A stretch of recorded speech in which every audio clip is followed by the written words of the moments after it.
What's up? What's up? It's the Arthur Moats Experience with Deke. I'm Arthur Moats, and that's my main man, Deke. What's good, bro? Man, you know I'm vibed out like I always am on a beautiful and very, very hot Pittsburgh Monday. But other than that, man, life is great, man. What's up with you, baby? I like this shirt, by the way. Thanks. H2P. What year is that, man? That's like the OG. That's Shady McCoy and Company. No, No? 97. But yes, this was the logo. Okay, yeah. Shady was around. Let's go, bro. So I guess this was probably around the time when they started using this logo. What was it before that? Like the script? Yeah, it was what it is right now. Yeah, and then they switched to the navy blue okay. and the gold. See, I always thought that was like the probably, OG. 15 OG. years? Yeah, I always thought that was the OG. I had no clue. No. They had the current blue that they had, that royal blue, and then that rich gold. Is that what you want to call it? Yeah, No, not rich fair way to gold. put it. Rich yellow. Rich yellow, I think you'd call it. It's like Steelers yellow, Steelers gold. It's like that combo. Yeah, you probably call it blue and gold, but Okay. you're right. Whenever you look at the pit blue and the pit gold, you're like, that's actually not a gold. That's a yellow. This is gold, right? I would agree. That is definitely gold. That's like New Orleans, like the Saints. Yeah. Right. Yeah. That's a gold. But nah, thanks, man. I thought it was a decent shirt. Mm-hmm. But nah, everything's good on my end. Respect, man. This is the fun time of year, baby. We seeing little clips of football popping up, man. Watching a little bit of the Jets, man, and showed up on social a little. I'm like, yo, this is fun. Rodgers making some good throws out there. Yeah, man. Then we're getting Connecting with his teammates. We're getting that buzz of, hey, man, they're reporting. They're getting Maybe the chemistry will be there week one as opposed to them being rusty. I hope it is.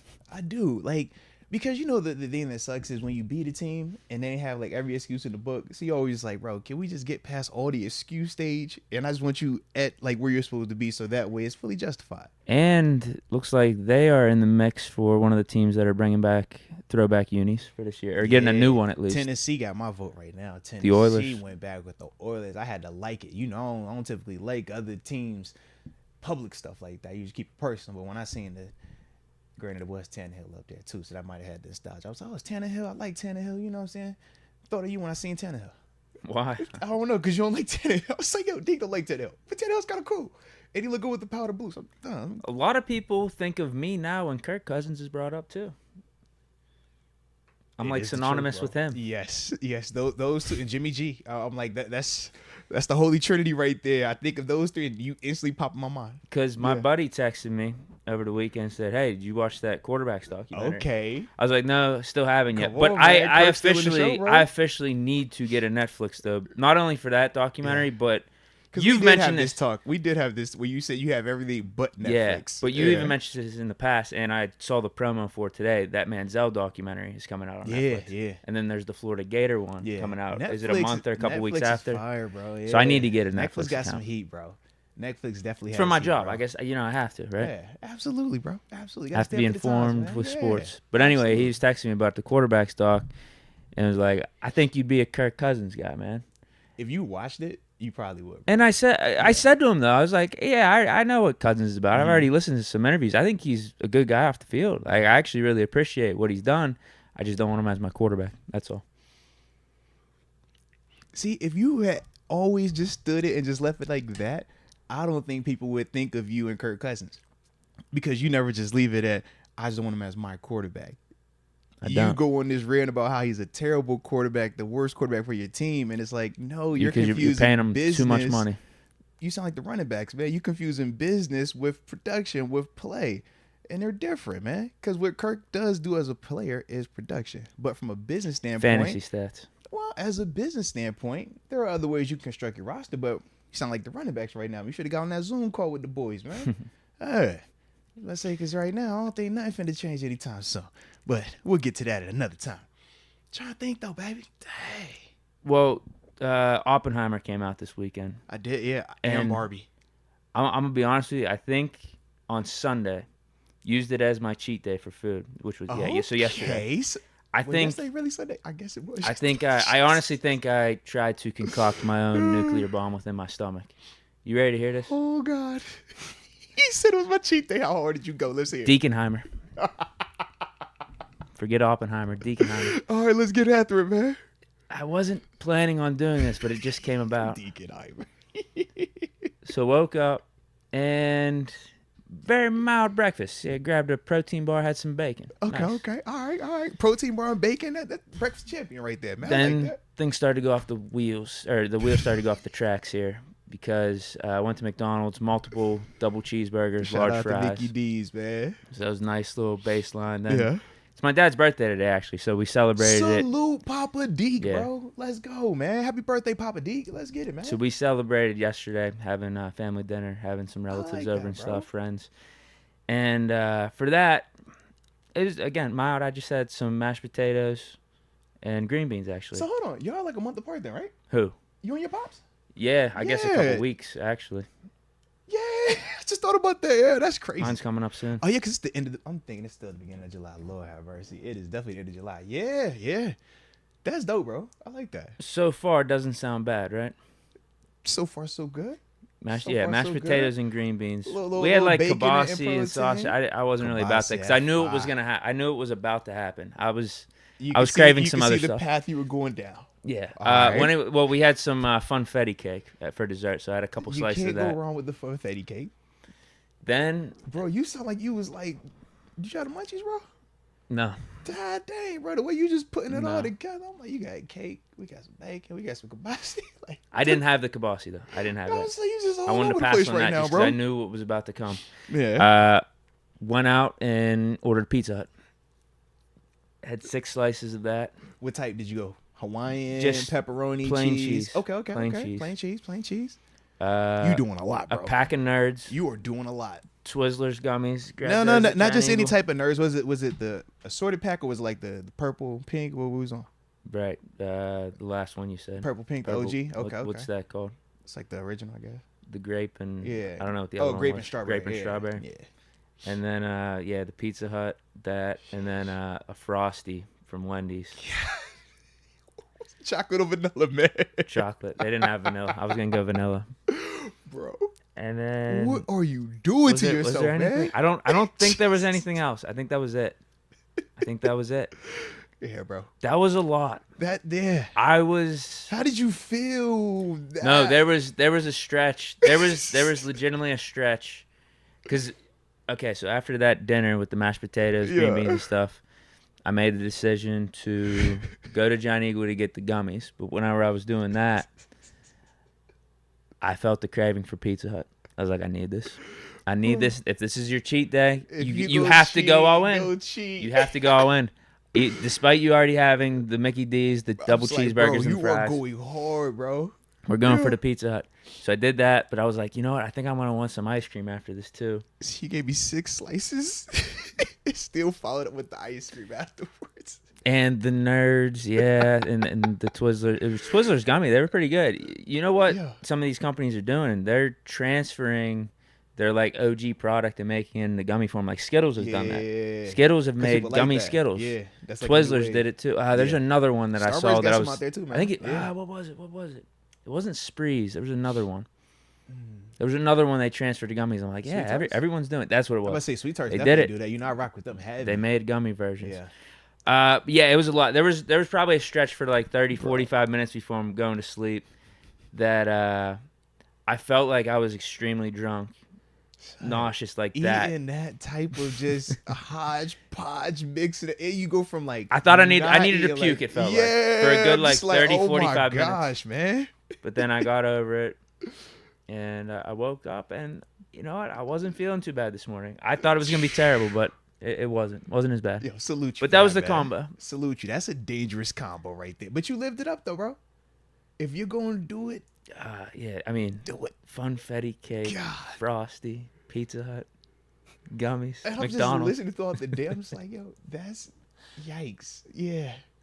So I got the double cheeseburgers. But then after that, it was like I passed on the kibasa. But I wanted some pizza. So that's when he got me 6 slices of that. I was like, yo. Yeah. Yo. I'm good though. I'm good. I was Salute you, trying man. to concoct something, but you know what? Everything's fine. Yeah, I thought I'd be feeling Uh, way worse today. I'm just hopefully it stays like that for at least while we record. You know? I'm definitely good. Yeah, I'm yeah. good. But If that you was, start sweating, start changing colors, I know no, what's that going was last on, night. man. I'm telling you, it was 30, 45 minutes. Sorry, because it's real. You be like, hold on, bro, I'm getting hot. Hold on. All right. Really felt like I needed to puke. Yeah, it's getting Almost rough out felt here. like I took a couple shots of like Jaeger or something. Oh. It was bad. Yikes. It was bad. Yo, but I'm glad you're here, man. Glad you. That was my glad weekend. It was everything's that, and I played 36 holes of golf good. Yeah, you on was on a Saturday. mission, bro. You on a mission. Smoked a lot of darts too during that 36. Actually, it was 42. We played 6 extra holes. All right. But yeah, Marlboro Lights and tequila. Are you for real? I'm being dead serious. The second 18, first like 3-4 holes, we were lagging a little bit because, I mean, that's a lot. You know, you wake up at 7 in the morning, you got your tea time at 8, you play 18, then you grab some food in between. You start that second 18, it's hot out there. Yeah. It's like 3 o'clock. You're dragging. Yeah. I need to crank it up a little bit. Tequila and some darts. He say, yo, let's get real after it today, guys. So, yeah, combine that day with that's my a heck of a eating combo, extravaganza bro. yesterday. That's It was a heck good of weekend, combo, man. bro. I feel like I lived it up this weekend. It was a like good that. time. I like that. Friends ran man. out of town on Friday. Salute that. We Yeah. went out. Yeah, that was so great weekend. No complaints here. I like that. I think you could tell in my tone. Like I'm Bro, I'm you happy. vibed out. I am. Absolutely. I'm still trying to find me a day where I'm going to just kick it and chill. Because I was on football camp duties over the weekend, man. Thursday, Friday was a ton of fun. TG out there the whole time. You know, TG, you can't take him nowhere. He out of control. But salute him, man. But yeah, man, we was out there doing them camps. That was fun. G, man, going crazy at the camps. That was also fun, man. Salute him. He's the best one. You know, I don't want to be biased like that. He works hard. We'll leave it. He works hard. All right? Let's leave it at that. I'm trying to think. Yesterday was down there at Picklesburg. Yeah. Did the Yinzer thing, you know. Yeah. I've never been. It's crazy, bro. Like, I'm not a pickle guy. I'm not either. I'm really not. But that's like a Pittsburgh thing, apparently. So, yeah. Do they do shots? I think they call do some- pickleback shots. Yeah, they got some like everything down there. Pickle wine, Pickle and whiskey. pickle beer, pickle everything. Yeah. Those aren't bad, actually. I don't do it yet. I'm just like, I'm here for a picture. I got my green on because I got my shoes. I was wondering, you know what I'm saying? Like, I'm there for that type of stuff. Yeah. But it was What crazy, green though, bro. was it? Was it more like olive, or was it St. Patty's green? I went with more of the St. Patty's. St. Patty's. Yeah. What shoes you match up So with? shoot, actually, man, where are they down? Yeah, up top. The SBs, the fours. So it's 1, 2, 3, right after the I red see shoe. 'em. Yeah, I went with them right there, man. The little SB green fours. So you know what I'm saying, a little vibed out. Yeah, I forgot what. I think I went white tee, green shorts to match the shoes, and then white if had same combo. So, Okay. yeah, you know, we like to twin it up every once. So I like the matcher. You know what I mean? So what'd you do down there? Man, so you go down there, bro, and it's literally just like a festival. They got live music playing around the clock. It's jam packed with people, though. You know what I mean? Like, and then from there, I mean, you just experiment with different things. I mean, you got like everything has a situate or a little like tent set up, right? So like Heinz ketchup, they had a tent set up, and you got like the ketchup stuff, and they also got like their pickle section. So you just go through like, all right, man, I want to cop me a pickle shirt. Everything is pickle related or pickle comedy stuff like that. And then you get the different vendors. All right, we got a special pickle beer. Oh, yeah. All right, let me check that out. Okay. Was it good? I tell you, I was drinking that. Okay. But the people that I was with, they liked it. Some of them did at least. Yeah. Then it's like, all right, we got pickle popcorn. Like Now I will say I had some popcorn. I couldn't really taste pickle. It tastes more garlicky than pickly. A light pickle flavor on like chips. I've never had popcorn, but it isn't the worst. Underrated? I've had Lay's like pickle flavored chips. Underrated. I'm a Not sunflower on purpose. seeds Wasn't guy. seeking it I'm out, a but- sunflower seeds guy. Dill pickle sunflower I can see seeds that, are yeah. fire, bro. Fire. Absolutely. So it was like stuff like that. You know what I mean? But the other part of it is because of how crowded it is, you spend a lot of time waiting. So it's like you get in the line right here. This line you might be in here for like 30 minutes just because it's It's like, that popping. yeah. Really? It used to just be on the bridge. They moved it to downtown to like where they used to do like the skating rink and stuff at. Like it's in there and like the the bridges. section next to it. Yeah, because it was like so packed. Yeah, dude. What's the deal with that? Did you learn anything? Are we like the home of the pickle or something? I still don't know, bro. I was always trying to figure out. I think my first introduction was like 5 years ago. I came out to judge the pickle drinking contest. And that was a big ordeal, bro. But yeah, I don't know what the correlation between Pittsburgh and pickles are, but they call it Picklesburg, and it's like a big deal. You know? So yeah. But that's crazy. You're from here. You've never even heard of it, Nah, man. never been. Man, I go down there. I'm just like, yo, it is jam-packed to the brim. Like, yeah.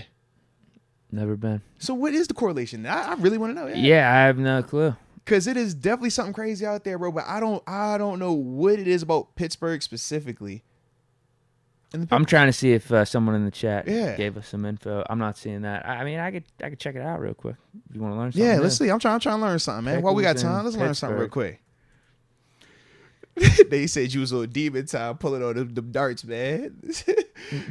Said Deke smoking them ciggies, man. He was on a mission. You needed it after the tequila.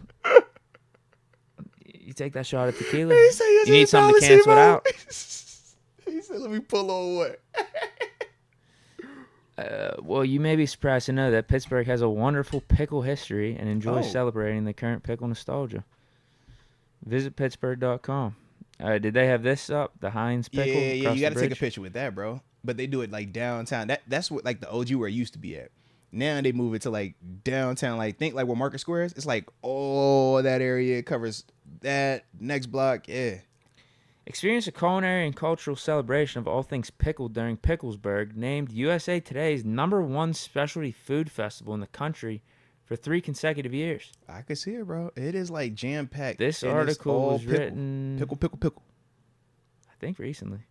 Yeah, I think this year this article was written, It's actually. pickles on pickles on pickles on pickles. Wow. Because last year was on the bridge, so this is the first year where it was. Yeah, they had to expand it, bro, and it was still 2-pack. Okay, you might want to know this then. Talk to me. Oh, no, never mind. Oh, wait. Pickles on pickles on Wait, pickles. did you see a Christmas in July celebration? Picklesburg is introducing all new Christmas in July. Take a selfie with the world's tallest pickle ornament. I didn't see that, but they did that. Dude, they had all type of pickle stuff out I there. think bro. they are saying they're gonna I can see do it. this again in Yeah. December. I can see it, bro. Hey, Luke asked me, did I relish at all at the pickle options? You get that? Did you relish with the pickle options? Yeah, I saw what he did there. You know what I'm saying? Yeah, man. I like it. I'm just trying to figure out why. Can we get the answer here? I don't know, man. You just got to be on the lookout. Watch out for the big pickles. Yeah. Pickle Rick. Shout out to Pickle Rick. My daughter, she always talk about Pickle Rick. You heard Pickle Rick? Pickle Rick? I'm like, bro, Pickle Rick. You're Little right. Rick and I am Morty, yeah. seeing here the headline, Come on, bro. copying what you just said. Picklesburg Festival moves to larger location bro. downtown. Yeah. They up, bro. The pickle gang is on. Get your pickle gang on, man. Okay, how about this? Picklesburg facts. What is this? Is this a real thing, a pickle festival? Yes, it is. It's very real. A lot of pickles out It's there. very real. We're about to Yeah. celebrate its 8th year, which is kind of a big deal. See, you see what you see. All right.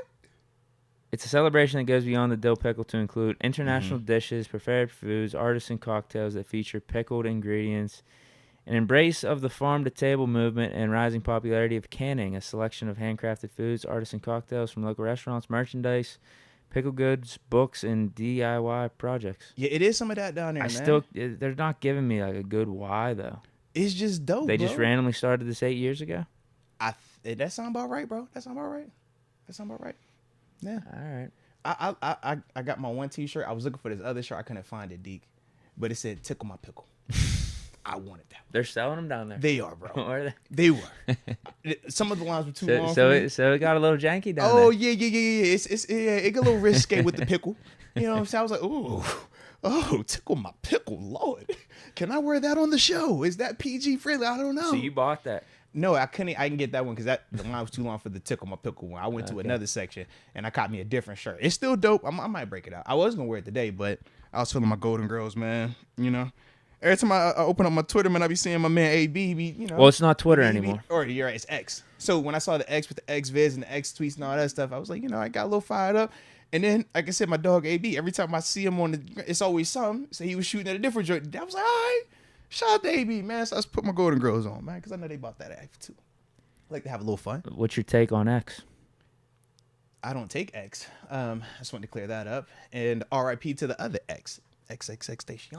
You know what I'm saying? So that's my take on X. But in terms of X, the artist formerly known as Twitter, I don't know. I just think it's funny, man, because, people get worked up about it one way or the other. But, yeah, like Twitter or X, whatever you want to call it, I use it. But at the same time, it's kind of like falling to the wayside when we talk about some of the other platforms. So, yeah, I don't know. I'm just like, if it keeps going the way it's going, who knows what it's going to look like in the next year or two, man. Yeah. I have a couple theories. One, I think Elon is playing with fire a little bit right Yeah. now, because Twitter is a very, very recognizable brand. Hell, I mean, the act of tweeting Think about it, bro. is That's the thing now. one thing that you could say you do on the internet that really you can't like say across platforms. Like if you're posting to Instagram, you say you post to Instagram. Yeah. Post to TikTok. Like you're not TikToking. It's a full sentence. Yeah. I Whereas tweeted this. Like it's you its know own- exactly what that means. So now what do you call it? Xing. And then they said if it's a video. Wait, did X they video, say they want to do that? That's what they want to He call said it. he's gonna call it just a. He's like, yo, it's just an X. It And doesn't he was like- work. and It then- doesn't work. Because I saw somebody else who were like, yo, what are we gonna call it? Like, are we? Oh, I forgot the word. Oh my gosh. But yeah, he was like, one thing is called an X. One thing has like no name to it. I'm just like, bro, you're make. It feels like you're just trying to change the brand just for the sake of changing it. But Well, that's I do have a conspiracy. Since he has this power, I think he might be just doing it briefly, just to build buzz for Twitter. yeah. And then Try to bring sell it it again. Yeah, bring it back to Twitter and 'cause he act like didn't he want was it. the savior to bring it back. Yeah, because remember he didn't want it.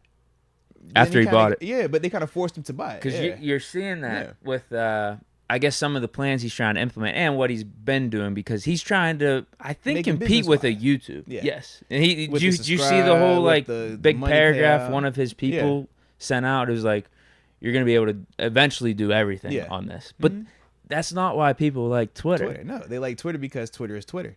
They don't want Twitter to They be just like want to get on Instagram. burner accounts and talk get crazy, janky. Yeah. Get quick info, but it's no, like, we're not building a long-term It ain't serious. brand. Yeah, I don't think anyone takes it that Right. seriously. Whereas YouTube, Instagram, like, it's a different like tempo too. Even with TikTok, it's a different vein. So yeah, man, when you're talking about what you're trying to do with Twitter, it's just like, yo, that space. Think about it, that's like the only space where we really just use words only.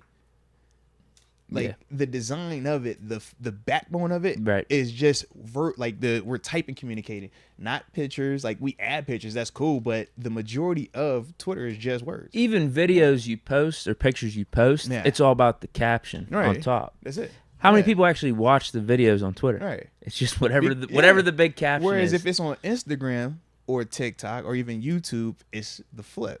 We're more concerned about what the video is, what the picture is trying to tell us, than what your actual caption is. Yeah. I'll be interested to see how it plays out. I don't think it's the wisest of moves. Yeah. I think Elon Musk has done a lot of good things with businesses and whatnot, being an innovator. Yeah. Might be making a mistake on this one. Maybe he's good at starting it and getting it popping, but not necessarily like running and sustaining it. Maybe that's it. Yeah, this is. I was gonna say this is his first time taking on a venture like this, buying something that's already been established. But I don't know Elon Musk's investment history and what he owns and stuff. Yeah. But it is funny though, bro. I just know he's got SpaceX, Tesla. He started up PayPal. Who knows what the hell else he does? He probably has done a lot more other things. Yeah. So you don't make like that much money to get to that stage. He like, definitely with one or has. two things. He has the right to be making these type of decisions. Yeah.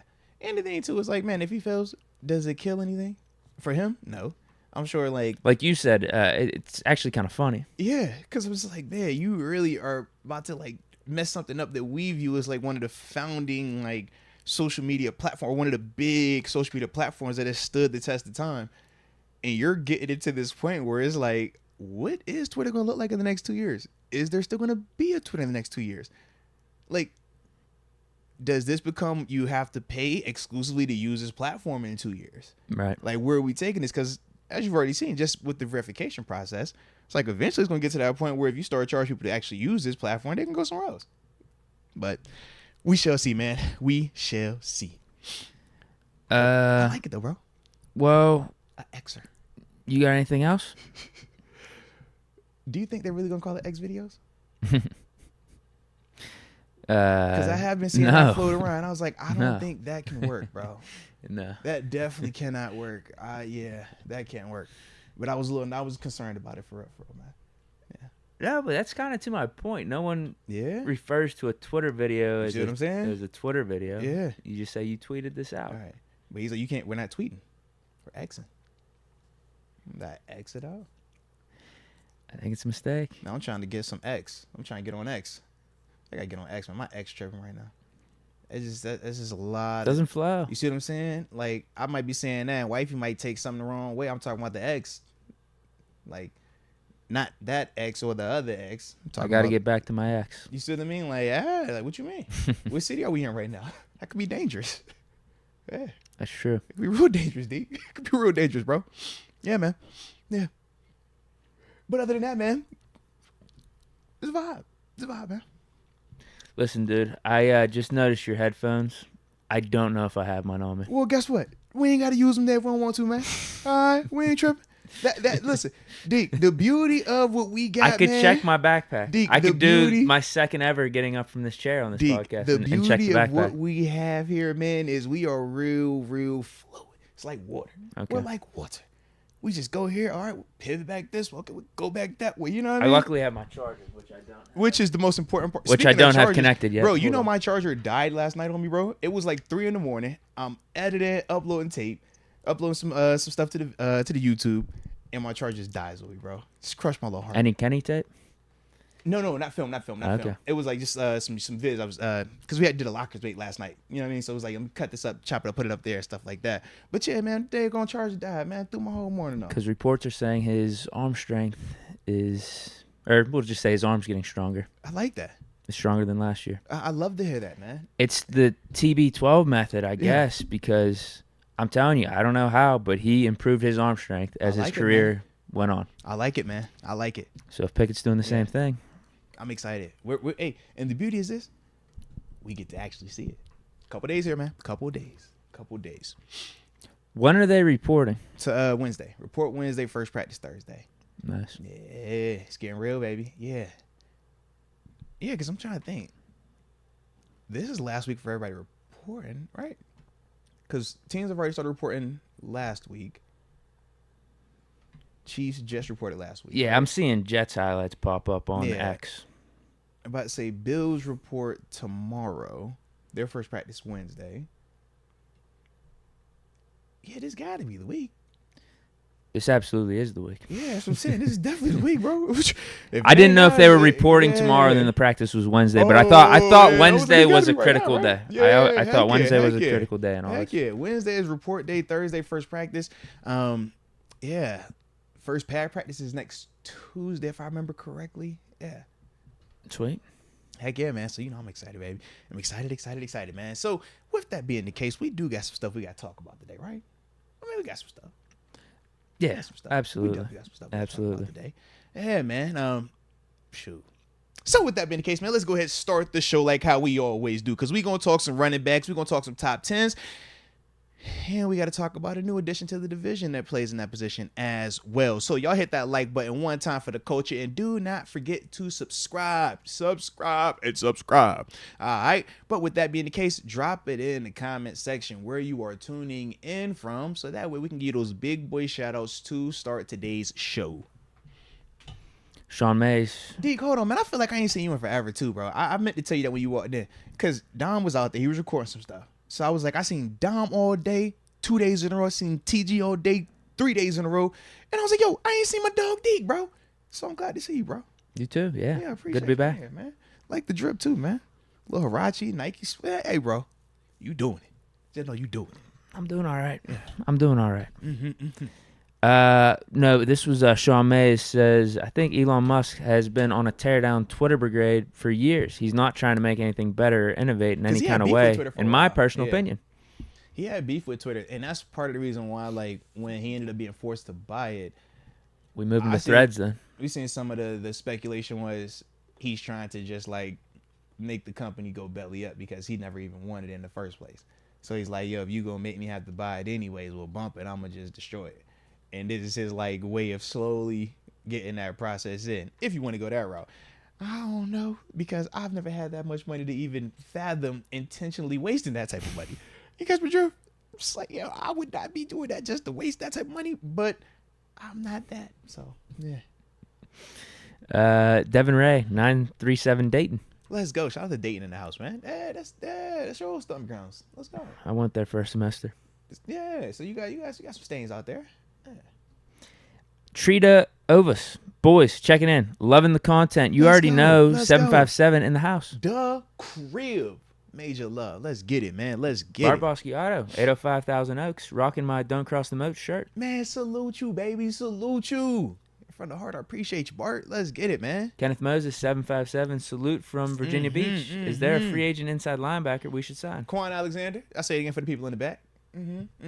Yeah, pretty much the same guys we've been talking about all offseason. You already know, and I'm not going to stop feeling like that because I still feel like we need something just a little bit more. Keep an eye on Isaiah Simmons and his training camp and preseason over in Arizona. Hopefully underperforms a little bit. Yeah. Hey, come out here and get exposed with them tailor-made type hips at safety in the league, and then after that we can come to Pittsburgh. We put you in that box, and you'd be great. It'd work out perfect, man. Ray Meeks, 757, baby. What y'all think of the UFO UAP congressional hearing this Wednesday, July 26th? I know nothing about it. Yeah, I am not tapped in on that at the current moment, but I will look into it. Appreciate you. Spice Creations, 713, Houston. Unless you are into UFOs, though. I don't know anything about it. Like, is there something that happened over the last week or two that's been trending? The last week, I just know it's like we've had speculation over the past couple of months, though. Congressional hearing? Is this we're talking about like federal? This is I guess I don't know. The big government here talking about this. I mean, are we gonna be getting any truce coming out of this anyway? That's my thing. I doubt it. But this is like an acknowledgement, I guess. I don't know. But I doubt it. It's what you wrote because if they're telling us something, man, they're not telling the truth. You know this. Irving Novinger, 856 from South Side of Jersey. South Side. G Money. 724-412, Mon Valley. Let's go. Hey, time out real quick, man, because Robert Cotting, he asked me, he's like, Arthur, did you see LeBron James in a Barbie outfit? I did not, but I did want to ask because you talked about the Oppenheimer. Yeah. Is you a Barbie guy too, though? No, I'm not saying you that. You ain't peeping, you ain't checking the Barbie and Ken out, bro? No. What? Come on, you got Ryan Gosling, Margot. Come on, I'm good. That's crazy. No. You ain't go pull up with the... I started to pull up with my shirt off with my swimming trunks. I needed to go look full length. I couldn't go with the short shorts. Started to go like full length, like board shorts. You know what I'm saying? Little goggles on. Yeah, some flip flops, some little thong flip flops, man. Yeah, I be Black Ken. I can't be Ken, bro. No, you definitely can. I want to be like 757 Ken, like with tattoos. 'Cause I don't think real Ken had tattoos. Yeah, I'm a little different. I got no problem with it. I mean, didn't they do that? Isn't what's his face playing James Bond, or isn't he supposed to? Oh yeah, Idris Elba. Yeah, he's supposed to. Yeah. Yeah, that's fine. You know what I'm saying? Like, yeah, man, I be Ken. Yeah. Yeah. I told wifey like because when we were doing our at our wedding, that was actually a part of her vows because we wrote our own vows. She was like, "You're my Ken doll." Really? And I was like, "Dang, man, respect, bro. Ken, you feel me?" You've seen it? No, I have not. Are you? Are you? Probably not.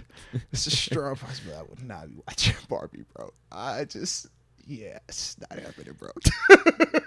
No, so you could be honest with us. Just blame. I think you want to see it. Just blame it on your wife or your daughters that they forced you to go see it. It's not happening, bro. Look. Even that. I tried. They want you to go. We even asked my oldest because I was like, "You're staying planted." Like we're driving, and wifey asked her. She's like, "KK, you trying to go see the Barbie movie or anything like that?" She's like, "Nah, I really don't even get the hype behind it right now. Where everybody's going crazy." I'm just like, now, granted, babes, I remember having to take you to go find every little Barbie that was out here. We go do this Barbie, but I'm glad that you're out that phase right now, and we don't have to go and do the whole Barbie mission right now. So, yeah, she's good, so I'm good. Okay? Okay. I will say a few more here. DJ Alessio, NC919 in the house, like always, with no badge. Well, he doesn't even want us to talk right now. He only wants to talk about Steelers stuff. He's like, it's been 35 minutes and we haven't talked Steelers yet. So I don't even know, like, you know. Did he get robbed of his badge? I don't know. But can we even talk about the badge if he wants to talk about Steelers? Like, I don't even know if we can even address that right now specifically because he's complaining about not having Steelers talk after 35 minutes. I don't know. I'm just reading it. That's what he said. That's not what I said. That's what he said. I don't know. Dwante Bates, 412, Blitzburg, baby. Shout out to 13-4 record this year. Mark my words. Super Bowl bound. Man, let's get out. Case of your choice on me, Deke. Cheers. Bud Light? No. You used to be a big Bud Light guy. Not anymore. No. You get me IC Light. You are Can't go wrong with that. bro. You are funny. Yeah, let's get it. Give me bro. some Let's icy get it. light. Actually, I am. This isn't a phase for me, the tequila. I am on a big tequila phase right now. You know, that's my Last few months. I mean, you Yeah. give me like a Casamigos or something like that. That's my language right there, baby. That's my language. We got a report from Tito Whitaker. Moats, Naeem Hines missing the entire 2023 season. Oh yeah, he got on the jet ski. He got hurt, man. He was just sitting there and said somebody crashed into him, bro. Yeah, tore the ACL. That's tough. Yeah, he was gonna be the return man, but you know, He was just sitting on his boat. No, they said he was on the jet ski. He was sitting there, and whoever he was riding with, somebody like crashed into him while he was like insane. parking. Yeah, I was like, bro, that's nuts, man. That's him doing nothing wrong, really. Literally, right? like you imagine you're just sitting on your jet ski, and the person you just rolling with crashes into you to the point where your knee get blown out, and you gotta have surgery and all this other stuff, bro. Like 2 days before camp, man, is nuts, bro. That's a shame. Yeah, that's some bad luck, man. I just hope it ain't nothing worse, like gonna affect him after that. You know what I mean? Like, Yeah. have your little surgery, move on from it, come back, do what you need to do. But yeah, you talk about just some bad luck, bro. He's supposed to be your scat back. Scat back to an extent, but more so return, man. Okay. Kickoff, punt, return. Remember, he was the one who ran back the 2 kicks versus the Patriots last game of the season, last regular season game, right after the DeMar Hamlin stuff. Yeah. Yeah. And then we need the Patriots to beat them. Was that? No, I don't remember that.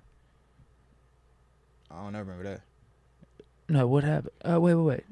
We ain't Oh, he even- was on the Bills Yeah, last year. I thought he yeah. was on the Colts. Yeah, he was on the Bills last year. We yeah. needed the Bills to beat the Patriots. Yeah. I specifically remember Right, that. and he I remember ran the back Patriots being opening- involved. Yeah, I he couldn't ran back remember. the opening kick.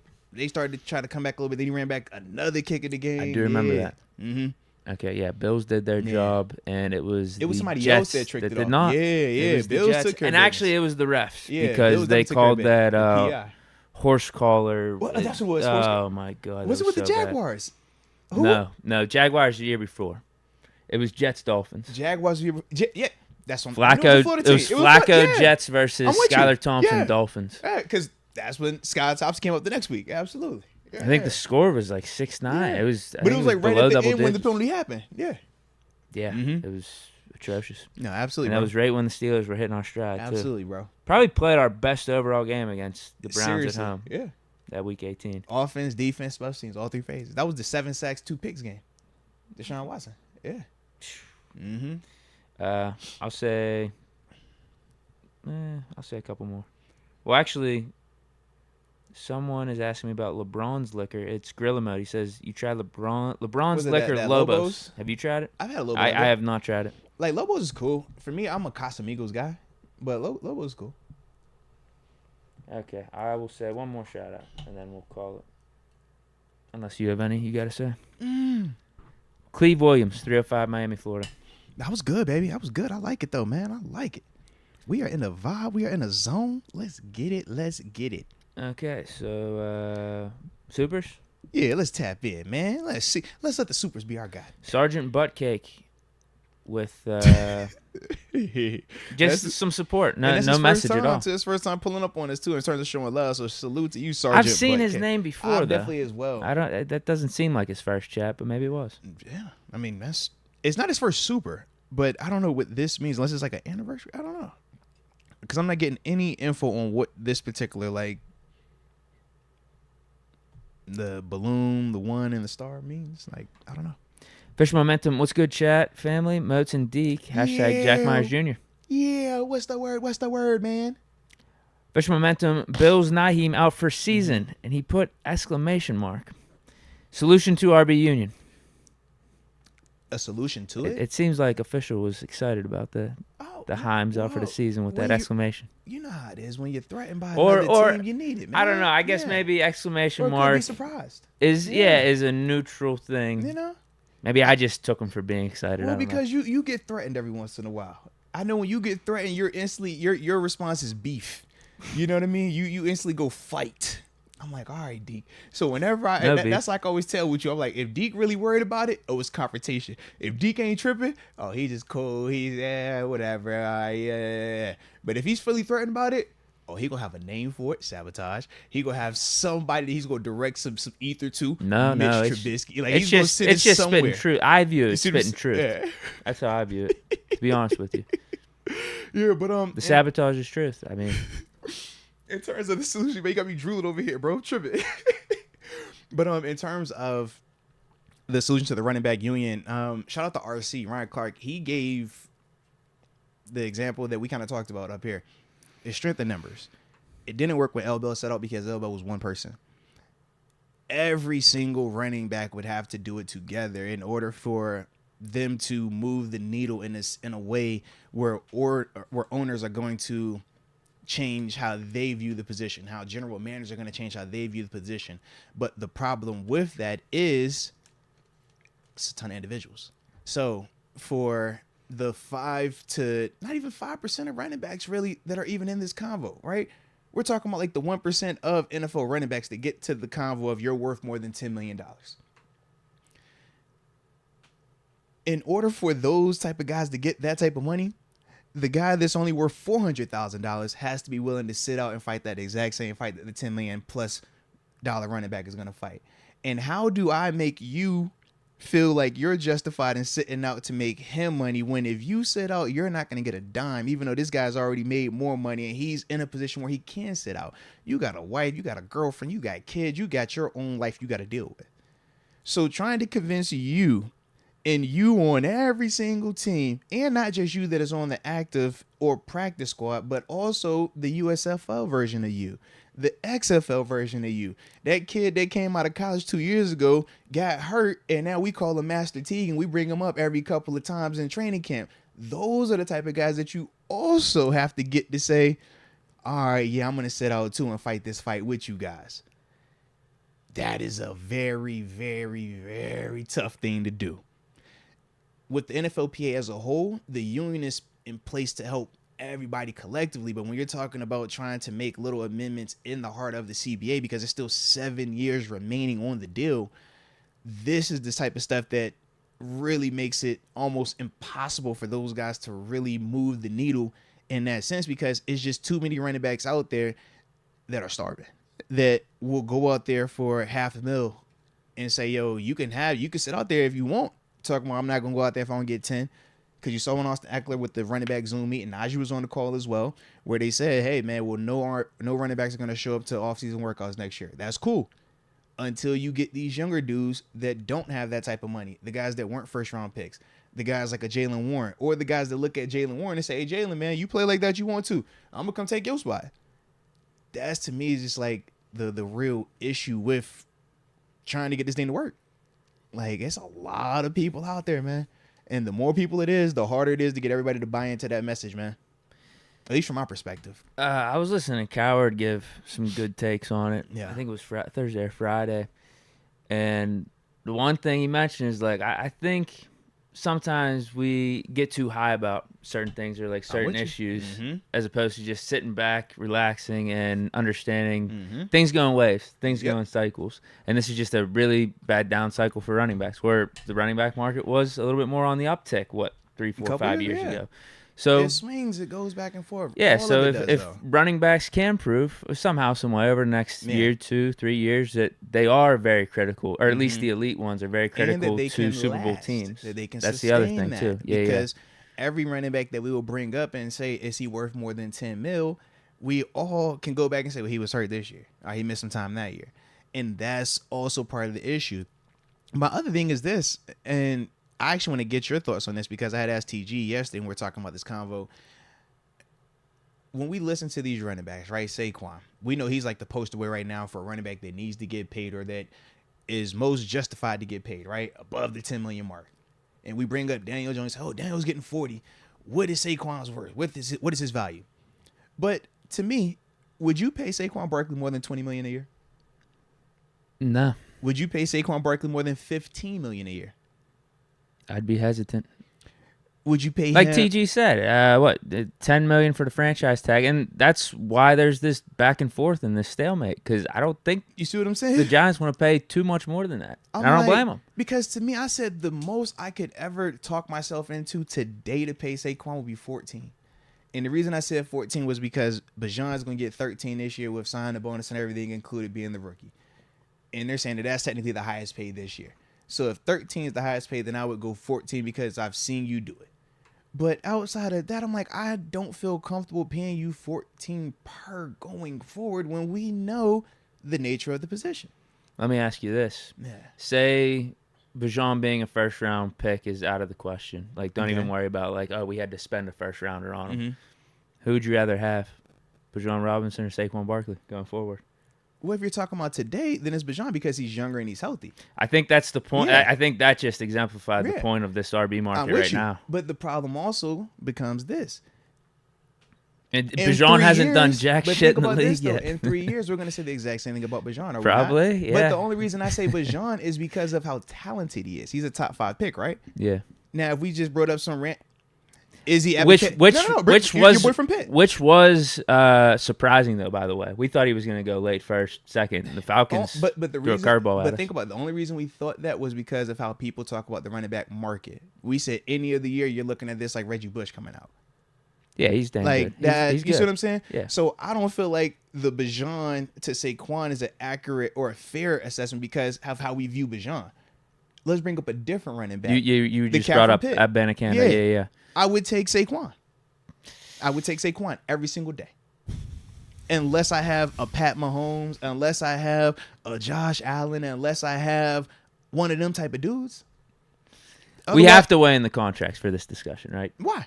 You said take No, it out. you have to. No, You I was. literally said I take said it out. take out that you have to give up a first round pick. But one of the reasons you're taking Bijan over Saquon too is less money No, I wasn't doing that because Bijan's gonna get 13 mil this year, so it's not less money. per year. It's less. Yeah, per year is less, Like the but cap I'm just is simply in less. the simple sense of this season because Saquon is gonna get 1 for 10 this season. We don't have a long term deal for him, so that's why I looked at it like that. Okay, but either way, I mean, I think the benefit for Bijan is actually his next 3-4 years. But you're even saying just this year. Yeah, I just looked at it as on this year because of how talented Bijan is. Yeah. But if it wasn't for his talent and his style, is what it falls more in line with the Saquon. It's not like a big bruiser. It's not like this other style of back. We're talking about the sexy ones that we pay. Now, Abanikanda might be a bad example for me because I actually really do like him. I think he's going to be really good. Well, because he played at Pitt, we know that. I got to see him too. Like he's good. I'm That's telling what you, but he's that's good. what I'm saying. Like you're more closer. If you, to it. if you gave me random Right, we running ain't back watching who which out of the running backs, yeah. Pac-12, That's what maybe I'm I saying. would lean Yeah. more Barkley. But the thought is there. Abanikanda for what, less than $1 million for the next 4 so years? you would rather cut cost and get production. That's fine. Yeah, I'm looking at production. I'm seriously I don't care thinking about about the it. cut and cost I'm seriously thinking about it because yeah. you could save a ton of money and lose a ton of games, and that's what we see a ton of teams do.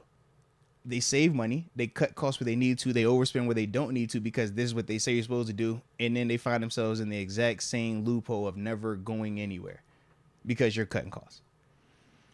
Depends. I don't know how many wins Barkley's worth. Maybe it is a couple. I don't think he's taking you next level to, as I've said in the past, big winning or like serious Super Bowl aspirations. Yeah, but once again, you're putting a team stat on an individual. So that's my whole issue. It's not. I don't know how many. Yeah, I don't know how many wins he's worth. I don't know what the difference is in how good the Giants do. Yeah, Like, because we're trying to put team stats on individuals. what are we doing here? get it. But if you're an No, I'm with you, organization, though. that's what you're looking out No, for. it's Is a the part of the team. formula. It definitely is a part of the formula. Absolutely. Definitely is a part of the formula. But that's some of the issues that them dudes got to deal with right now. So, yeah, I think Yeah. ultimately it does just go back to what Mhm. TG and I were saying. Like you need that quarterback. Now, is Daniel Jones the I don't think he is for the Giants. Mm-hmm. So But you're not going to take the 40 from him.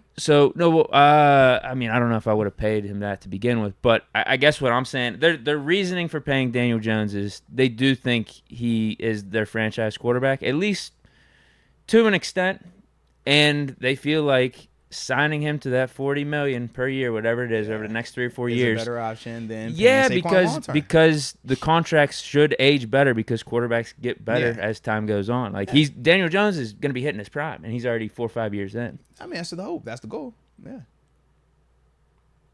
I understand why they're Yeah. doing it. I understand why they're doing it. I wouldn't have done. I just don't. I don't think Danny Dimes is like this. But feel if you're the you, bro. Giants organization, you draft him in the first round. You Come got to on, see him bro. develop. Yeah. Had a pretty decent season under Yeah. Dayball. You do that. Yeah.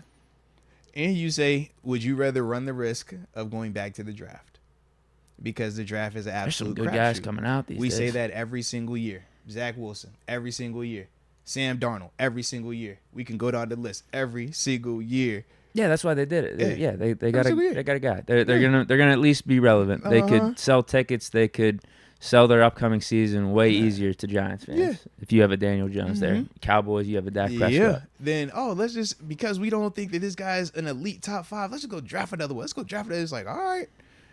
Danny Dimes That's does have tough. talent, though, That's where tough. I could still see Yeah. development from him over the next 3-4 years, or at least over the length of this contract. Well, because that's the thing. Like, we both feel that, do you think Saquon over the next 5 years is better than where we are today versus Daniel Jones 5 years from now? I think Daniel Jones is a better player than Should he be, is yeah. now. Whereas when we talk Saquon in 5 years, you're like, bro, you're a running back.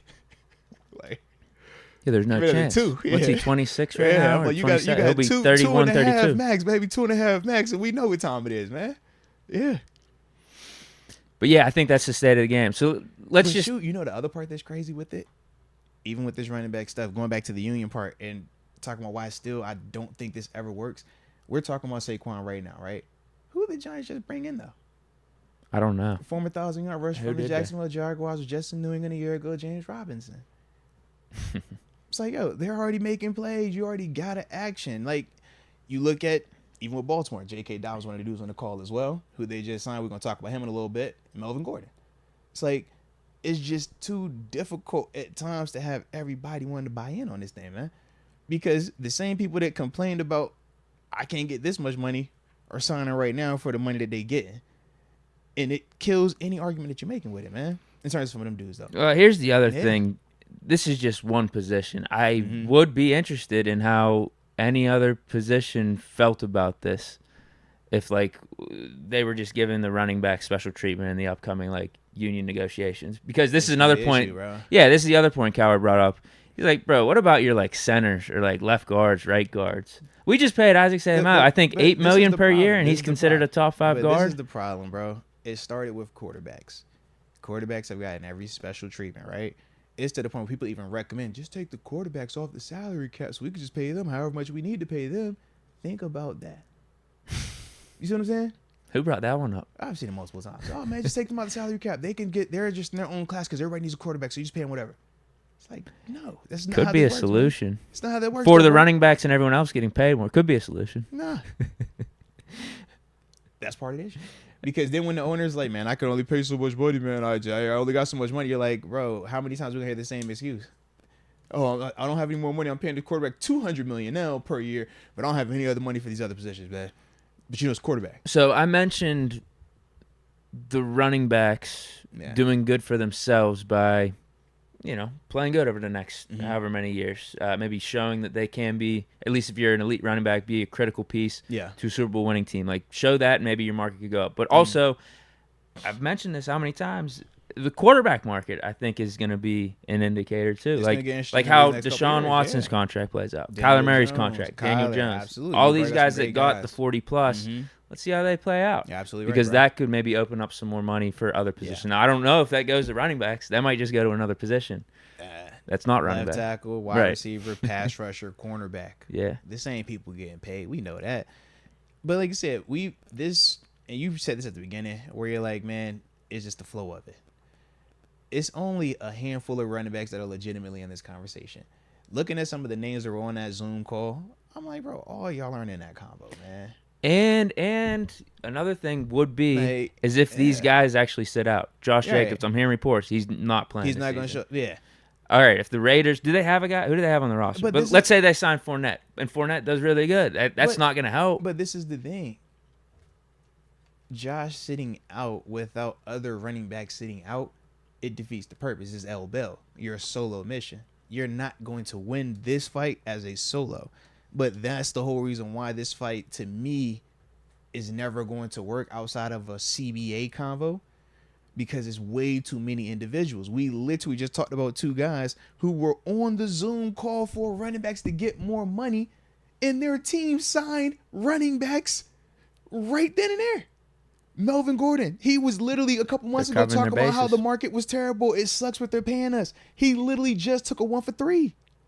So That's probably above market value for him right now. you can make a case for it, but that's part of the issue. It's like, man, you see what we're trying to do here. We're trying to get big money, but we can't get that if we say we're going to sit out and you guys sign them type of deals, bro. Because now that hurts us. You're not gonna sit out. You gonna show up. You gonna get your money. Can't blame the Diz for signing him though. And that's the part, because it's like I see all the angles. I'll take a $3 million here. Why wouldn't you? Yeah. Why wouldn't you? Especially if you're not in the 10 mil convo. If I'm not in the 13 plus mil convo, why am I taking 13 plus mil stances on stuff that don't apply to me? I'm a 5 mil dude. I'm a 3 mil dude. I'm a 2 mil Melvin dude. Gordon already had that back with the Chargers. Didn't he sit out a couple games? Low key, he's part of this too. Yeah. He's part of the forefathers, the Zeke, yeah. Bell, He's the the light Gurley. version. Yeah, it was David Johnson, but Melvin was in that convo. He was one of them. Yeah, And that contract didn't play out too well. He was one of them, right? So it's like I see some of the stuff that he doing. I'm like, yo, this hurts us though. Like in terms of the running backs trying to get that while it's in the middle of a CBA. Because when the CBA ends in 7 years, it's a different convo. Because now we say, okay, what's the goal of this year? What's the goal of this new agreement for the next 10 years? We want running backs to be able to get out of rookie contracts in year 2. We want to put a floor where you can't franchise tag them, but if they're worth franchise tag, then it's a hard number, not a sliding scale. Something like that. But that can't happen in the middle of the CBA contract. That has to happen at the end of it, where everybody's just clean slate. Let's talk about it right now. This is more, we're all passionate about it. We're just, okay, we feel like we should feel moved by this, but we don't really have the true definition or the direction or what even makes sense right now. We're just over here like, yo, just do it. Why? How? What makes sense? So that's part, like I said, unless all these running backs decide to really sit out together, I don't think this is ever going to work right now, bro. Like, I don't see a change happening. No. And I don't think it's necessarily smart for Josh Jacobs to sit out. I don't either. History repeats itself. Well, because think about this, man. Even though L. Bell made the money he made, he still is going to forever have to live with, I lost 14 mil because I sat out. And that's one of the things, if Josh Jacobs sits out, you're sitting out from the 10. So regardless of how much you might make somewhere else, that's still 10 that you were guaranteed to have. I get it. It's a year your prime too. Yeah. Now his rebuttal would be like a year in my prime where I'm probably getting another 400 touches and wearing out my body. Because Chubb brought that up. Nick Chubb said we're the only position where our production hurts us. If I show I can for contracts, if I show I can carry the ball 400 times and give you 1,500 rushing yards, you're gonna turn around and say I'm getting used up. I'm slowing down. Any other position, if I catch 100 passes, receiver, we're like, bro, he's elite. He got hands. If you catch 200 passes, he's going off. It's crazy. Maybe though, more running backs got to be like a McCaffrey and Le'Veon Bell. That's a skill set you got to improve. What you mean? Because is anyone thinking McCaffrey is just all of a sudden going to fall off a cliff over the next year or two? You're worried about him being hurt. That's why Carolina moved on. Yeah, he's just injury prone. But what I'm saying is he is utilized a lot in the passing game too. You literally just said he's injury prone. That's just who he's been ever since he got in the league. Because of what? All right. There are some running backs that hold up better than others, though. Chubb is probably one of the best at it right now. Yeah. Who else we put in there? I would have said Henry. So he started falling down. Mixon, I feel like Mixon's pretty doable. I thought Henry was hurt a lot more last year, but I checked. I think he played in 15 games. 1,400. Yeah. Was it he was hurt right before the playoffs or something? It was something like that. He was nicked, yeah. But he still did his thing, though. Yeah. So, Henry missed those, 8 games in 2021. But he's been pretty durable this whole time. Chubb, you're right. I mean, hell, Jonathan Taylor just got hurt. JK only 1 for 3 right now. Had one successful season, He's injury, and he's on pup right now. Najee's holding up. He wasn't at the beginning of the season. He's out there. He said he trained his body to do it. Well, this year we're hoping it's a better outcome, right? Yeah. But we're saying last year we didn't feel like that. Last year we had questions going into the bye week. Is he going to be back healthy? Do we shut it down for the season? Remember, we was having them talks.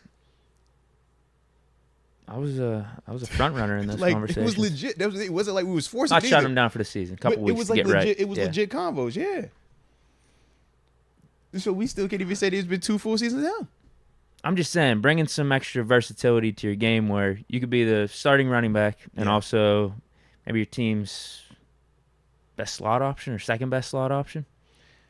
Now, that's a lot. I mean, that's how you increase your value, though, to a team. But everybody's body isn't like that. Everybody isn't capable of being that. And that's why we talk about the Saquons, the CMCs, the Kamaras, even a Bajan in that category because of that. Debo Samuel. It's not a lot of them that can do those type of things, but that's why those are the outliers that get paid the way that they get paid, right? Could that be the way to go about it, though? You start looking into your skill as like a route runner, as a receiver first, and then you go and play running back if your team needs it, just to fill that void.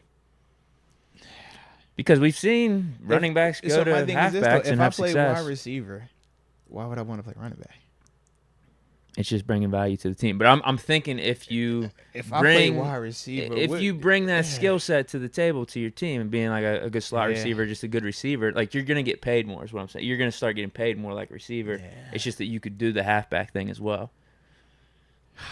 I think Debo Samuel was able to successfully do that. If I remember, I'm just talking about because I think in the next 10-15 years. I'm not saying this is imminent at all. No, because I'm thinking of like what that even looks like. I don't know. That just seemed tough, man. I feel like if I got a dude that want to play running back, I'm like, bro, go play linebacker. You got a better chance of getting paid. Roquan Swift got 100. Think about it. You got a way better chance of getting that. Tremaine Edmonds, you got a way better chance of getting that. Simple solution is take the NFL rules back to what it was in the 90s and 2000s. I think running backs would be more valuable there. Or you go back to franchise tag only for quarterbacks. Franchise tag only for quarterbacks. Because that's what it was designed for initially. Was it? Yeah. I didn't know Just that. for the quarterback. Yeah. Because of how big they were at the time. And it was like a big ordeal. Now you can use it to a handcuff a running back if you choose to. Or essentially to control your first rounder. So they can't just come in here for 4 years, do everything, and then leave you high and dry. You at least control that fifth option. I don't mind that rule. Yeah. I don't at all. Because at least with that, now for Saquon, you're not capped at 10. You can't say across the board, we're not going to negotiate over this number because this is the number. Right now, every team that's negotiating with a running back is saying, right now, I'm not going over 10 mil because that's the franchise tag. And it essentially has created a hard cap on that position right now.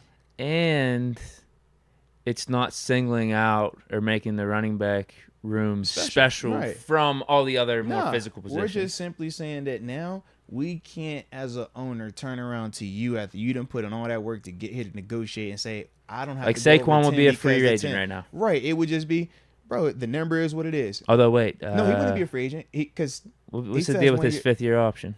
Is that already passed? No. Yeah. The 5th year's already done. This is the franchise tag year. Yeah. So he would be unrestricted, right? If we remove the franchise tag. Absolutely. So it's like that'd be cool. Now you get a chance to really negotiate up until the end of it, but after that, it's like, all right, collusion. Maybe we can't get the deal. Well, you got to worry about that too. Gotta worry about that. Absolutely. You definitely got to worry about that. But that's some of the stuff though. Like for me, that I consider, that I think of is like, would that change it? Now they could still collude. I wouldn't mind that. They could still collude and say we're not going to pay over this. But I just feel like you at least hope that it might be a little bit different, right? It's like playing the slots versus playing like the blackjack table. Slots, you be like, all right, this might be rigged. Blackjack, at least lie to me. At least feel you lie to me. I feel like a team, you have money, you got a rookie quarterback, you'd be willing to pay Saquon maybe 11, 12 plus for like 2 or 3 years while your quarterback's on that rookie deal. And you wouldn't just simply be a safety valve out there. Right. But you wouldn't just simply say, I'm not going to pay you more than 10 because the franchise tag says 10. And I just think that that'd be a different convo to have with them dudes. Yeah. Because, if you even say, hey, Saquon, we'll give you 11, we'll give you 12. Maybe that is different than I'm not going over 10 because that's the franchise tag. I'm not even entertaining it because that's the franchise tag. Yeah. All right. Well, more RB talk? Yeah, man. Where are we at? Is this AJ Martinez? Momentum. It was official momentum, man. He did that. We should be Sergeant Butt Kicks, actually, bro. Where's that at? Just Butt. Do that one. I don't know. All right. I might be lost here. Yeah, so Sergeant Butt Cake said, just bought tickets to the Steelers versus Browns week 2. My bro likes the Browns. Ugh. This will be my first game. Salute. I'm driving down from New Jersey. Will you guys be there? ? Week 2. That's the one in the crib, or is that the one in Cleveland? Am I tripping? Which game was it? Week 2. That's at home, Monday Night Football. That's home, yeah. I mean, if it's at the crib, I more than likely will be down there. Deke, you in the building? If it's at the crib? I'd like to think so. I'm about to say, yeah. I can't 100% confirm it, but... Yeah, back-to-back home games to start the season. Yeah, good call. All right, now it should be Let's Go UW. Your boy, Hold on. Let me figure this out here. Where am I at here? I might have lost his, actually. All right. Yeah, my screenshots on. Which one did you stop on? I go to you. I said AJ Martinez. He gifted a Moats membership. Oh, I'm right ahead of you then. Okay. All right, perfect. Yeah, I must have missed him. Let's go. UW says, "Yo, Deke, why is your boy Addison trying to speed run Henry Ruggs' career? Yo, don't do that." Well, actually, it seems like Addison was. Nah, bruh. You don't buy it? I don't care personally. What? I do not care. He's trying to get I his do dog not to the care, hospital. bro. I do not care, bro. And I own 2 dogs. I do not care. Not happening, bro. I saw people say, "Oh yeah, you got the dog in the car." 140, bro. In the Lambo. Loves his dog. Yeah, is a dog more important than a person? I'll leave it at that every single day, bro. To me, that's what I stand on, and yeah, nobody's gonna convince me otherwise, man. What was I gonna say? It would have been nice to know that though on the initial reports. I just wish he wasn't going 140. Period. It's fast. Good he wasn't intoxicated though too. Mm-hmm.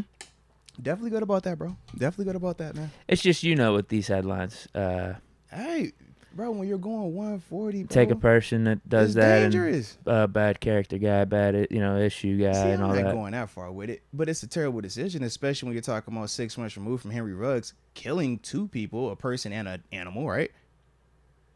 Drunk or not, still we're going at a crazy rate of speed. Like, that's the stuff we're talking about. Yeah, bro. I'm not saying it's the right thing to do or telling people, oh, you should speed if you have your dog sick and you got to take him to the vet or something. I'm not condoning that at all. Like, but I think knowing that information though, there's people out there that I get it. I get it to maybe they don't have cars like Lambos that they could go 140 or like that, but I could see people just saying like, that's a slippery slope. I'd want to do that for my dog. I would risk that for my dog. That is a slippery slope. I'm not saying it's. Trust me, I'm not saying it's right. Because if you're gonna go, but we're 140 humans. for the dog, what you gonna do for the kid? No, I'm just saying we're humans. Yeah, I mean, I think people could see that more. Yeah, though. you should have like. I just think and then where do you draw the line? What is the actual emergency? What is an emergency? What do you call an emergency where you got to? It's against the. I mean, that's the reason the law's in place. But I'm just saying. I think the human element and people. Just with our emotions stuff, you could see why you would want to. I just think get it's your a dog really right. slippery slope when we're talking get your about, kid right, like when you we mentioned. talk about what you deem an emergency and how you operate in it. That's all I'm saying. Because what is an emergency? Yeah, because it is literally. I'm not condoning, but I'm just saying. What this person might think is an emergency. Oh, my dog had a tummy ache. It's an emergency. I got to go 140. Whereas this dog, my dog is bleeding to death. You see what I mean? Like, hey, my dog is limping down the stairs. It's an emergency. Like, everybody looks at it differently. That's all I'm saying with it, bro. That's why it's the law. Yeah. I'm just like, bro, human over dog to me, bro. Every single day of the week, man. If going 140 for the dog is going to compromise a human, nah. But that's my look at it. I'm just, he's not a bad person. It's no like, one said he was, though. Yeah. Who said he's a bad person? It's a bad decision. You're not a bad person off of one decision, bro. Again, are people saying he's a bad person? Nah, you just know how this stuff goes. I mean, they just brought up he's trying to pull Henry Ruggs here.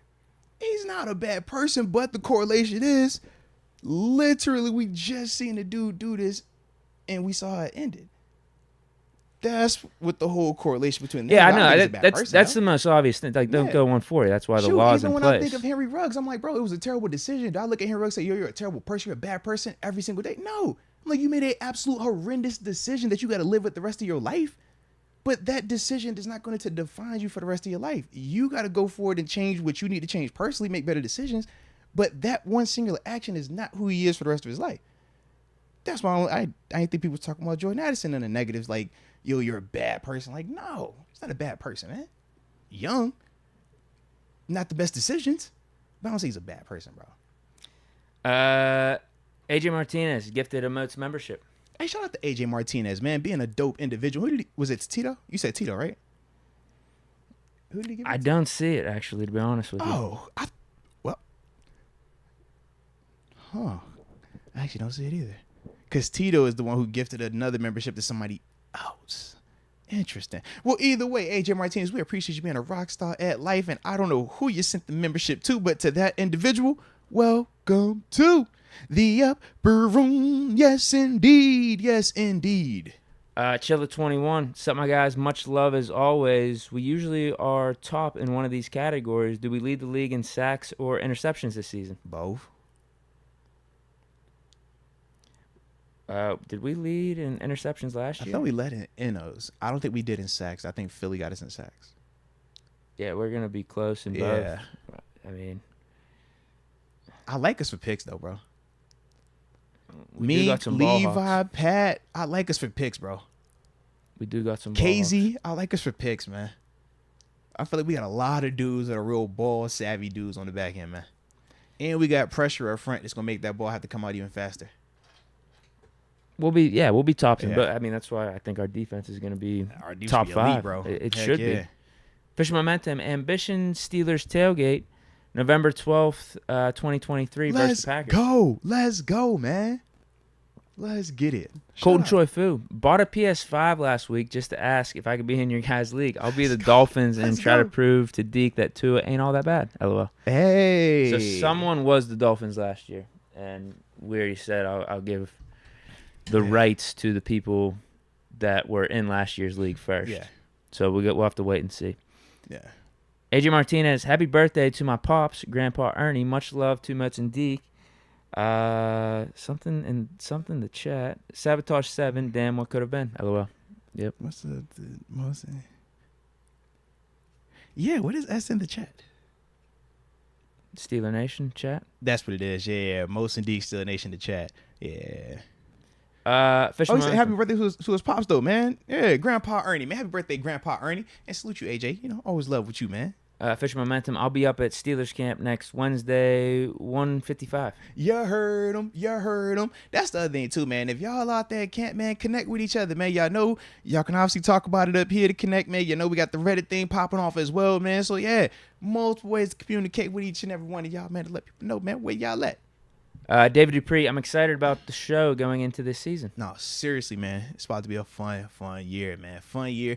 And everybody know, man, where to find the best content right here with us, baby. Heck yeah. I agree. Corey Hewins, what's good? Prayers for no off-season injuries. Seriously, man. Seriously. Whew. Put But the it is that prayers time up. of year, though, man. It's definitely that time of year. 828 style. I hope Harris don't expect a huge deal. I like him a lot, but if L. Bell couldn't get his, there's no way he will. He's been good, but not great. How do you feel about that, Deke? He's not wrong. I was like, yeah, well, I say at this point, kind of agree, man. I'd say at this Kinda point, agree. the 5th-year option might be a little bit over, at least on a per-year basis than what he'd be getting on the open market. Nah, If we gave him that, I think it'd be 8.5. nah. But these guys want multi-year deals, and I don't blame them. They want to get secure financially. What would you do? If not, because this is the thing too with Naj. I'm like, the longer you wait, the less your value is gonna be, right? Because the wear and tear and stuff like that. But at the same time, I'm like, if he were to come this all season and like after this season and say I want to get paid, what would you even be willing to like pay him right now? 5, Like tops, right? Am I 5, tripping? 6. That was going 5. Yeah. Yeah, so if Najee plays good this year, 8.5. Could be an overpay. Could be right, depending on leadership variables and stuff like that. Mm-hmm. What he brings to the team. I always throw those in there. Yeah. 'Cause I do think he is a leader. I know I with kind of you said on that that. tongue in cheek, but Kenny coming up too, right? I feel like with our young offense, well, I was gonna say, is he the oldest guy here? But no, we signed all those O linemen. But in terms of the skill position guys, no, I can't say that. Deontay. Pickett might be older than him. Yeah, Deontay's the oldest Yeah. guy. He's not as vocal as Najee though. Like I think Najee's probably a little bit better of a guy to like look to for that type of stuff. Okay. Bring the team together. Although Pickett might develop into that pretty quickly here. He's the shortchanging your quarterback. guy. If he's the guy, he's the yeah. quarterback. Yeah, he's the quarterback. So, yeah, combo him and Najee as like the two main leaders. Yeah, I think it helps. Doesn't hurt. I think it means something. Yeah. Is that an extra $1 million or $2 million on his contract? Fine. Okay. Fine. All right, hold on. Where are we at now? Who's that? That was 828. Yeah, so we should hit. Okay. I think he had 2. Yeah. 828 South says, glad to see 5'6" got his money, though. I feel like his career will be similar to Chad Brown's career. Never got the respect that he should have. Same with Highsmith. All right. How you feel about the Chad Brown comparison? I think Highsmith should be better than him. I think Highsmith, he's got a chance. I think he's getting some especially respect. playing opposite Yeah. TJ Watt. He's got a chance to make a few Pro Bowls in his career. Seriously, man. If he goes out there in double digits this year, he'll be Pro Bowl, guaranteed. He'll make the Pro Bowl.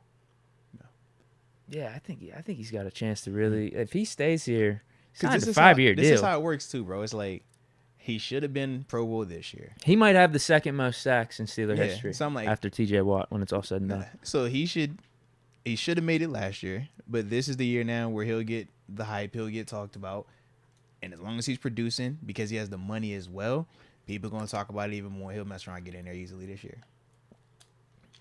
Yeah, yeah, he should. If not, he should, man. a damn shame. I would agree, man. Tito Whitaker gifted a Moats membership Shout to out Carl. Tito Whitaker being awesome, and you said Carl? Yeah. Welcome to the upper room. Yes, indeed. Yes, indeed. Let's get it. We got 828 Style saying the problem running backs have is they are hurt more than any player on a team. With the being so many other owners will just plug and play. RB3 can't wait to be RB2. That's what we said.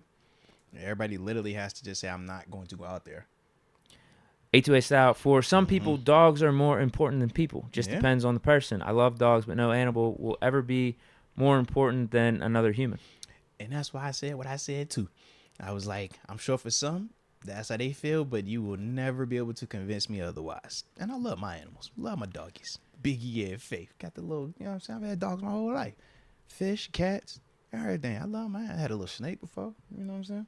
Really? Yeah, it was kind of crazy. Freshman year of college. Boa constrictor. Nah, Python. No way. Yeah. It was my roommates, but I was only living with him for like the summer. But he left, and it became like mine. Oh, wow. Yeah. It got real dicey, bro. It got real dicey. Yeah. Just in a big plexiglass thing? Yeah, and then when it's time to like feed it, you got to transfer it from What kind of life the is that for a plexiglass snake, into like the tub because you don't want to feed it in the sink because like your hand and stuff. Yeah, it get crazy, bro. Do snakes have fun in those settings? I don't know. They look cool. I just like, yo, stay in there. Like, yeah, it's a little weird for me, man.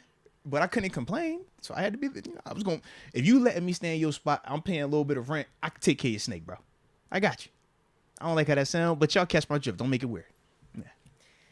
Yeah, I'm not disagreeing that it wasn't reckless or risky. And I'm not saying that you still shouldn't have driven with haste and pace. I'm saying 140.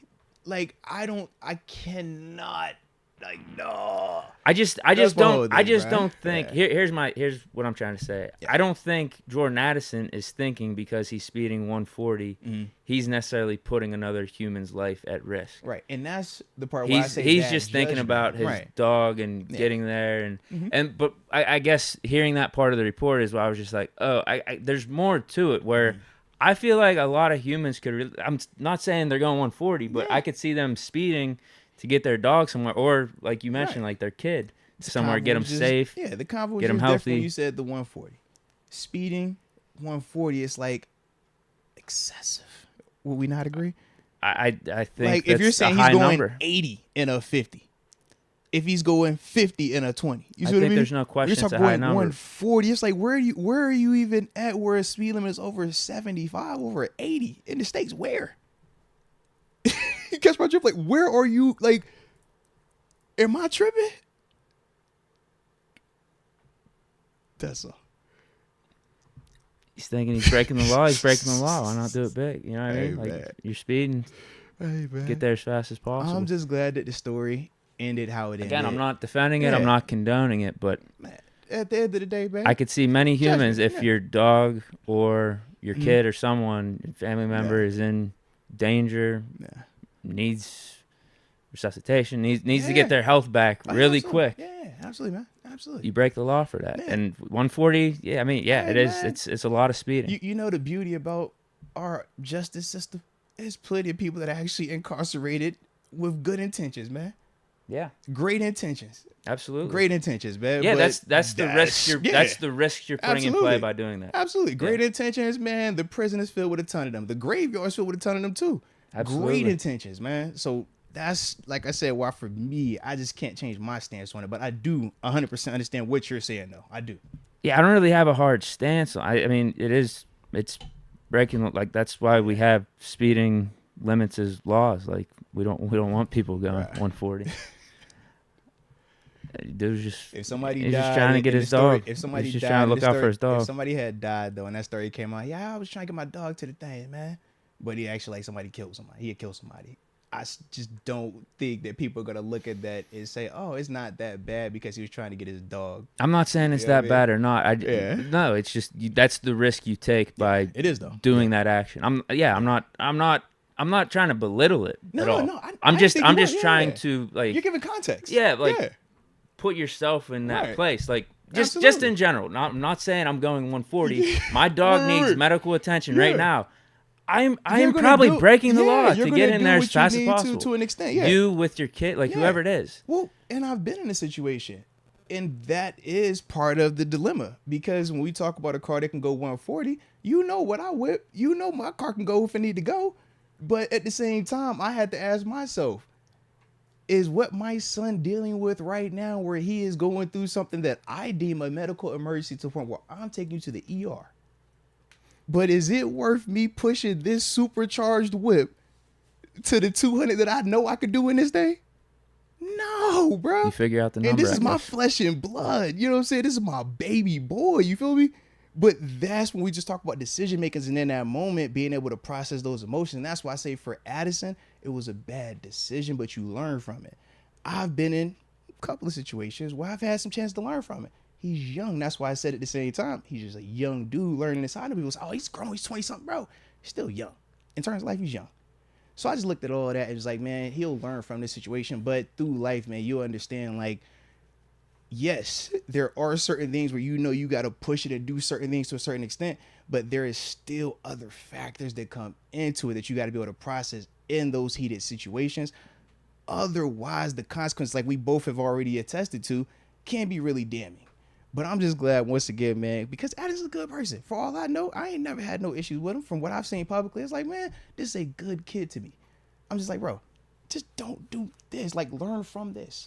That's all. Actually, Just you know learn what? from it, I man. don't think Just he's. learn from it. I think he actually has some hard character issues. Vikings, you might need to get him off the roster, and we'll be willing come to to give Buffalo, you man. Just send him to Kendrick Buffalo. Green. Send him to Buffalo and it'll all work out, bro. Just send him to Buffalo because it's too much going on in Pittsburgh. It's too much spotlight here.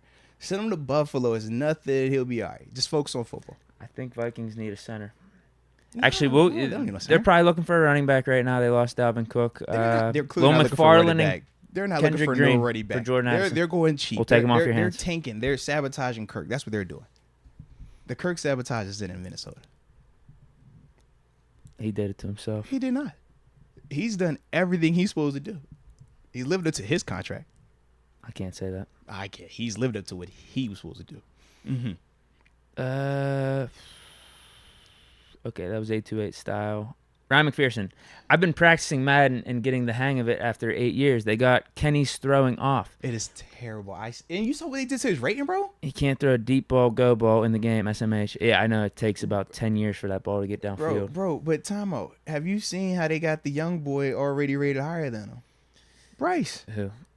In Madden. Oh, yeah, I'm not Yes. surprised. I'm pretty numb to the Madden ratings at I this just point. don't like it. I like it for my team that I got to play with, you know, that you're forcing me to play with.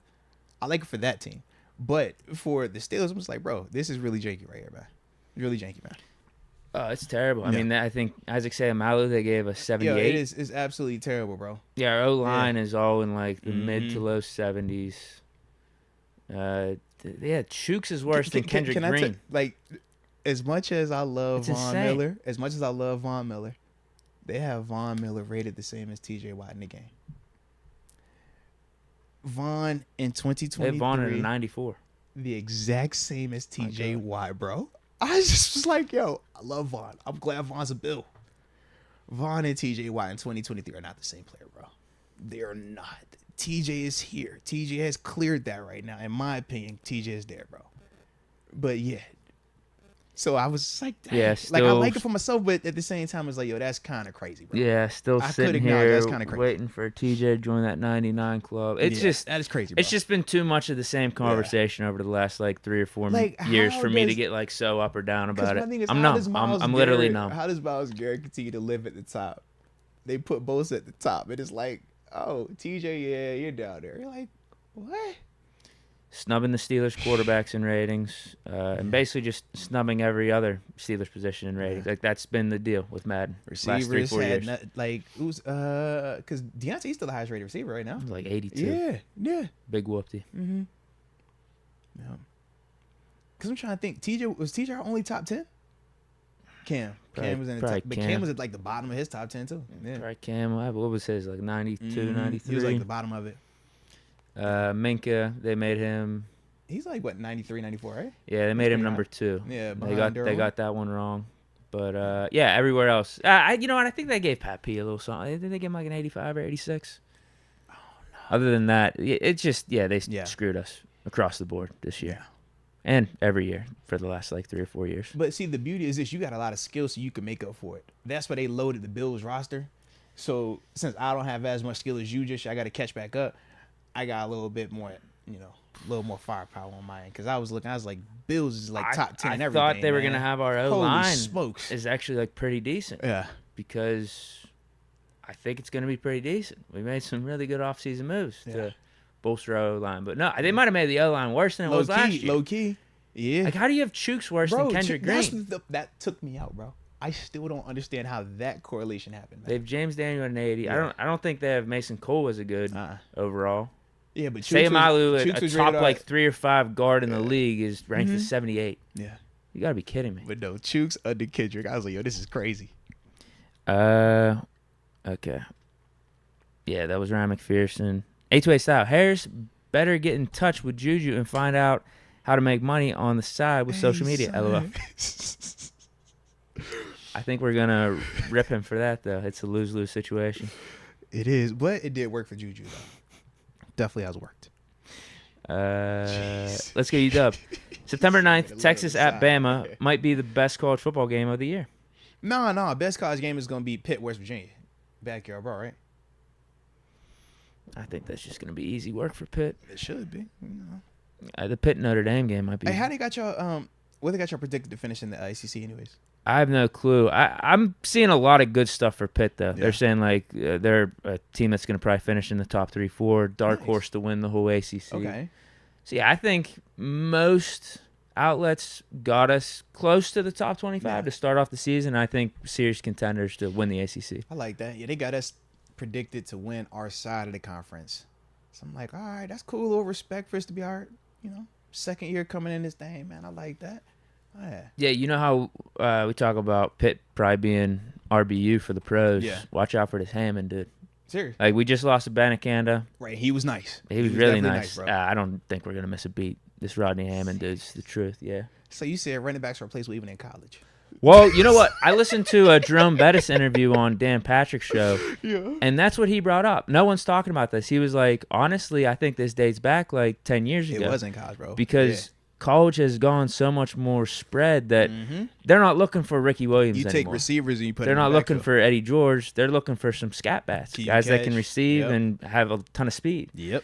So unless you're going to Georgia, Alabama, top 5 schools, for the most part, it might be wiser if you're 6'2" and talented to go on the defensive side as opposed to running back, because colleges are shifting more to running back by committee, faster running back approach. Now, there's always outliers, but that was the point he was bringing up. Yeah, I feel like unless you're like an elite talent, like one of those elite big body talent, Saquon, like unless you're that, then it is what Bussy was just talking about. You are just a part of a group because they feel like they can easily replace you, and to an extent they can, because you even brought it up right there, man. I could get me a smaller scat back guy and we could tempo you, zone read your RPO, you spread you out, and I'm getting just as much production with that, you know what I mean, than if I got this big bruising back. And you think the hashes are wider in college. Absolutely. So it really kills you in college.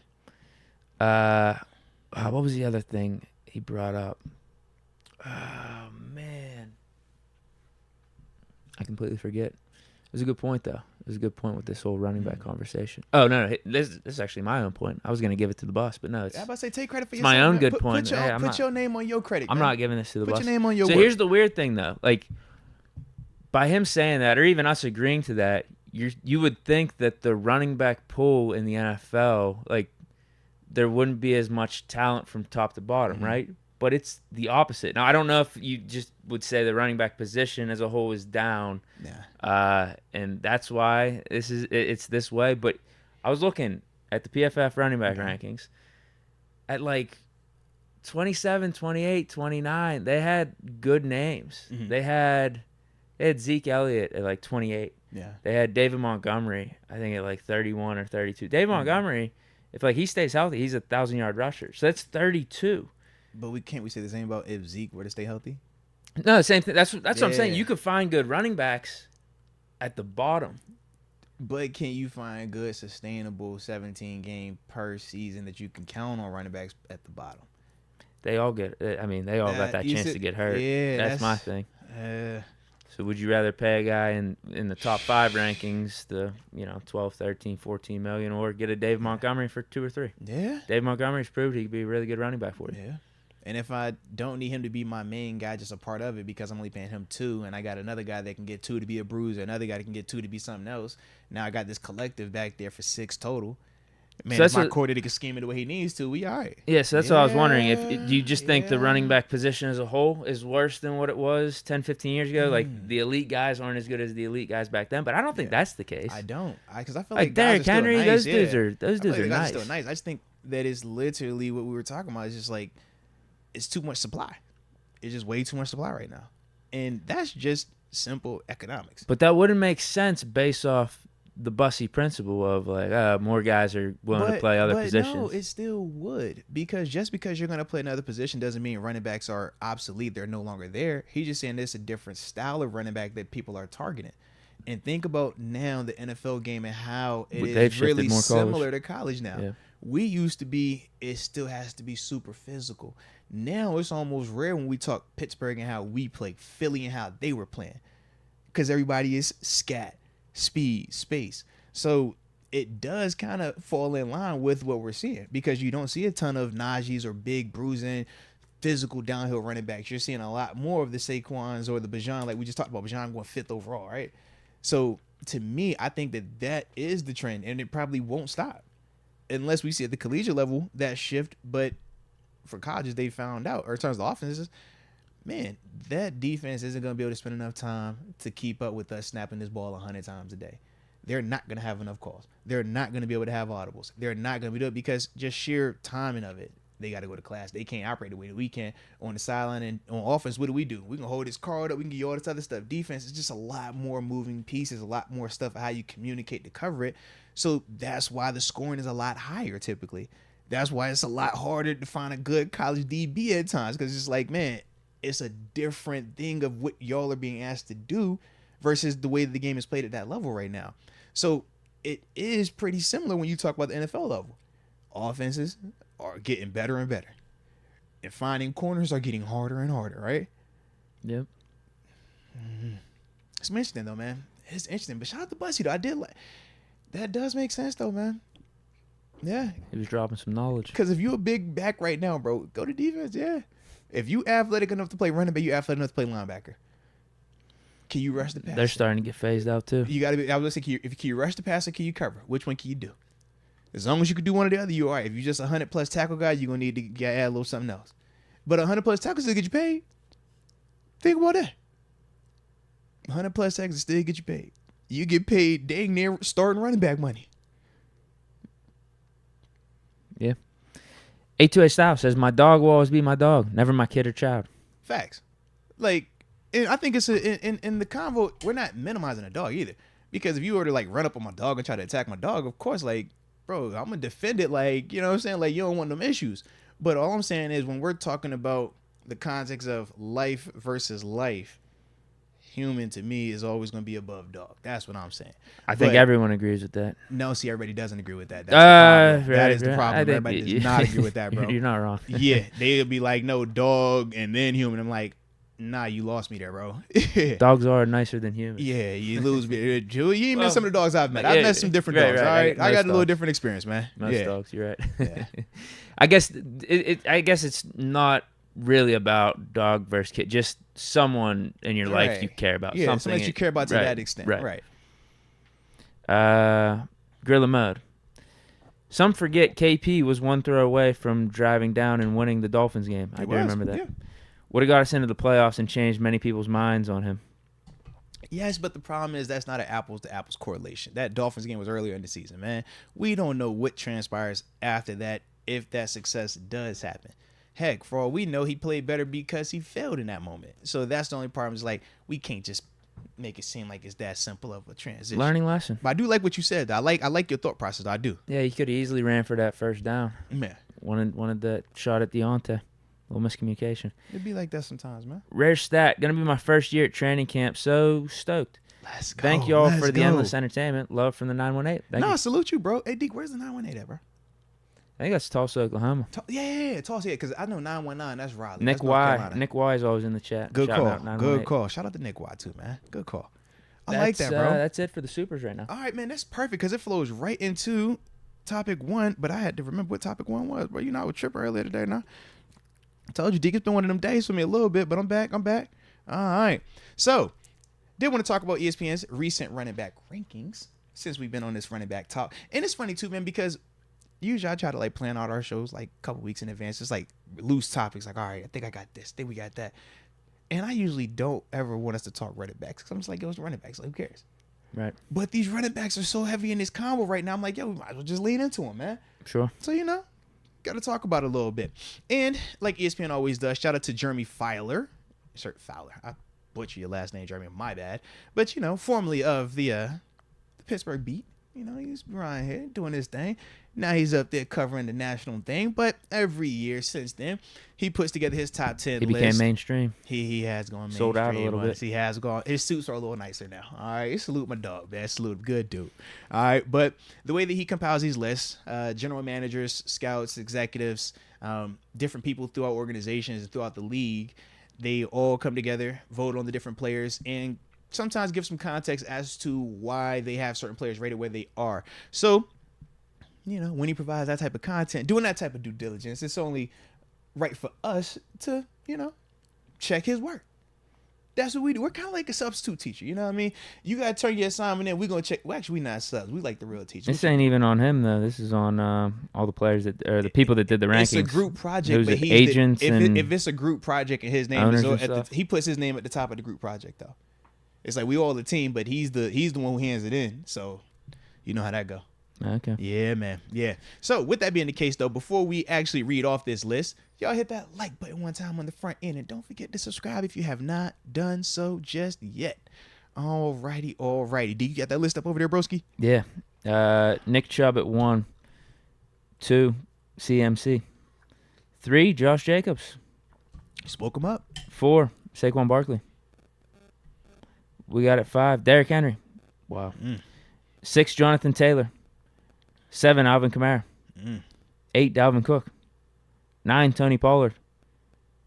10, Austin Eckler. Shout out to Austin. Honorable mentions, Aaron Jones, Damian Pierce, Breece Hall, You know I like Travis Etienne, Ramondre Stevenson, Kenneth Walker III, and also receiving votes, Javonte Williams, Najee Harris, Okay. Miles Sanders, and A.J. Dillon. Derrick Henry's too low. Derrick Henry's the best running back in the league. I'm sorry. I like it. He's the best running back in the league. I like it. Yeah, I'm always stuck between him and Chubb, but I do agree. When healthy, I do lean Henry. Henry, to me, is just like, he got a 2K on him. When you got a 2K, that's different, bro.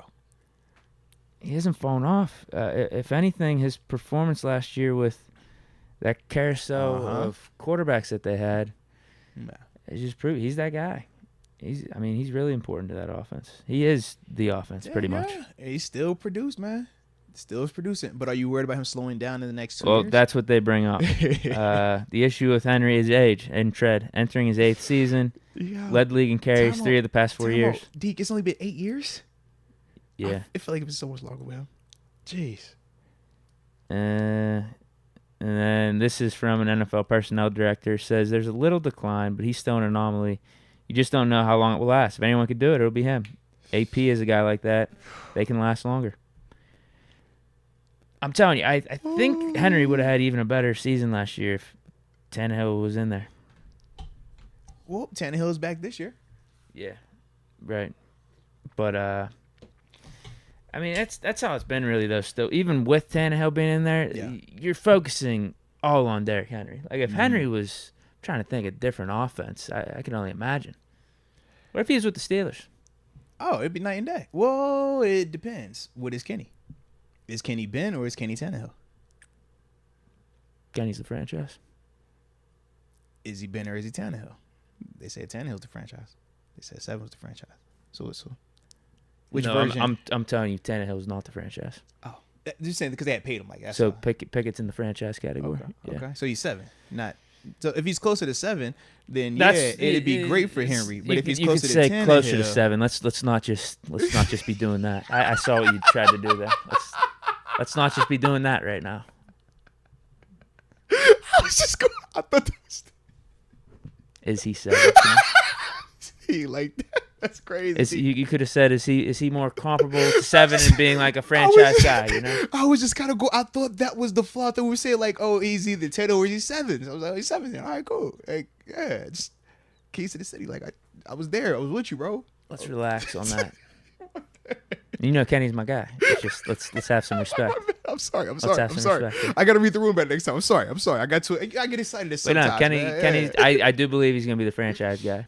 Now, I guess to your point, yeah. What does that look like the last couple of years with like our shitty O line? But like I feel like Henry, with this Steelers team coming up, man. Well, yeah, because that'd be wild. The talent is stupid with that O line. The O line, the receivers, the tight ends, like literally everything is in place. That's why we even feel so optimistic about Najee this year. How we feel about Henry though, catching the ball? Does he catch better than Najee? I don't know. We don't see it. I don't know, bro. I feel like they're like. I'm sure he could. Why? Because he's not. He's Derrick Henry. Oh, he's there. Oh, yeah. Just give him a screen. He done took screens 90. I've seen that. Yeah. Just throw him a screen. He'll be all right. He can catch a screen. That's all I need him to catch. Anything else, Derrick Henry ain't routing you up. Derrick Henry was going to run a comeback and line up right over the ball. Give me a spot right. All right, give me an out. Give me an arrow. He's not going to do the Najee juke, but we don't want him to do that anyway. He don't need to. No. Yeah, he definitely don't need to. Yeah. He might run by you, though. That's what he can do. Yeah. That's what he's got. Because we've definitely seen that numerous times, man. Yeah, I think he's the best running back in the league. Until he does fall off that cliff, I got him at 1. I like that. I think 5 is just too low. That's disrespectful. Yeah. Josh Jacobs ahead of him. Josh nice, though, bro. I know why they like CMC nice, because he does it all like that, but show some respect to Henry. So if Henry is your 1, where would that even put a McCaffrey and a Chubb then? Yeah. Because to me, like, it's a name that's missing off this thing, and it's just like, I just don't. I know who it is. I know who it is. Who you say? For you? Yeah. He's your version of the stats don't tell the whole story guy. It's Joe Mixon. Hey, you got my guy. And then Dalvin Cook. He's not my guy, but you catch my drift. I Dalvin appreciate Cook you for that, bro. For running backs is your fantasy stats guy. That's all fantasy stats. Yeah. Now you speak about language, and there's no disrespect to Dalvin, because Dalvin is still a good running back. He's just not my flavor. He's not my flavor running back. And I haven't seen people ask, hey, man, is Dalvin going up to Buffalo now? Dalvin was already in the talk to Buffalo, but more so because of the brother being there, James Cook. In terms of need for running back, James Cook, Damian Harrison are already there. You know what I'm saying? Damian Harris, already there. So feel pretty good in that position. Now, if Dalvin want to come through, though, Dalvin come play with your brother. When you ring with your brother, it's nothing like winning with your brother. You feel me? I think that's a great idea. I would sell it on that. But other than that, yeah, I'm not the biggest Dalvin Cook guy. Not the big Dalvin Cook guy. In fact, the way I I ain't going to say that because that can get a little disrespectful. I ain't going to go there. Yeah. What? No, I was going to say the way you view Kirk Cousins is how I view Dalvin Cook. Wow. Yeah. He's 8. He's 8 on this list. Free agent. Straight up. Like, just doesn't move my needle, man. I'm like, yeah, he produces. Yeah, he's nice. Yeah, he got the numbers. Yeah, he got this. It's not my cup of tea, bro. I'm good. Tony Pollard being in here is asinine, I feel like. I hate Breece Hall not being in the top 10. If he was healthy, I have him in there. That's why he got hurt last year. Yeah, maybe if he would have finished out the season. That's what I'm saying. Yeah. If he like was healthy, he got Same hurt. with the Kenneth Walker. Mm-hmm.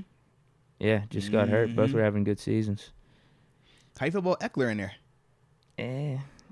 It felt a little light. He's just. I got to give him props. I didn't He's think he would have. productive, I didn't but think he's he. light. Yeah, I didn't think he'd have the run that he's had over these last 3-4. It's productive. Yeah, I can't hate him. I can't knock him. I think it. What does TG say? I think it all depends on the flavor you want. Like, Yeah. I actually do feel like Najee has a case to be in that top 10 mix. I think we even talked about this before. Okay, let me hear it, man. Let's talk. It's just all about what you're looking for. Like, Najee doesn't have the speed for like some of these other guys. He doesn't have that top end. Yeah. But I will say this: he's been on the field damn near every game these last 2 seasons, and had to deal with very bad O-line play. I'd say for about 3/4 of it, Mm-hmm. and still put up over 1,000 yards. Good in the receiving game. It's like, if that's your case and you're going off a little bit of what he did in the past, and you're like, okay, he's still young enough. I feel like the Steelers' line has improved. Their offense as a whole has improved. Like, I don't think he's going to be getting any worse. You could put him in the top 10. Like, that's the case I would make. But I could see if you're like, oh, I've seen enough from Breece Hall. I've seen enough from like a Kenneth Walker. What about Like, that's the style of running back that I like over a Najee Harris, and I feel like they're only going to be getting better. Like, I get that. But Najee, these last 2 years, I don't think should be slighted for what he was able to pull off. No, I agree with you on that, man, because he has been a productive back. I think the reason why they have him listed as also receiving votes, and you've heard me say this multiple times as well, I just think they are trying to figure out who is he. Because the over 1,000 yards is the positive check mark. The less than 4 yards per carry is the negative check mark. And it's like, which one is he? Is he just volume or is he talent? And we just don't know. Whereas when you talk Kenneth Walker, that's not a convo. They know, like, he was nice. Ramondre Stevenson proved that he could still be a productive player. I just think it's, like you talk about, the style of back is different. Because when I look at the top 10 plus these honorable mentions, and even the guys that just received votes, it's not a lot of body types like Najee up here. Right. A.J. Dillon. You said Derrick Henry? Yeah, that's about it. That's about it. Yeah, in terms of like, because even with Nick Chubb, like, he has pro size.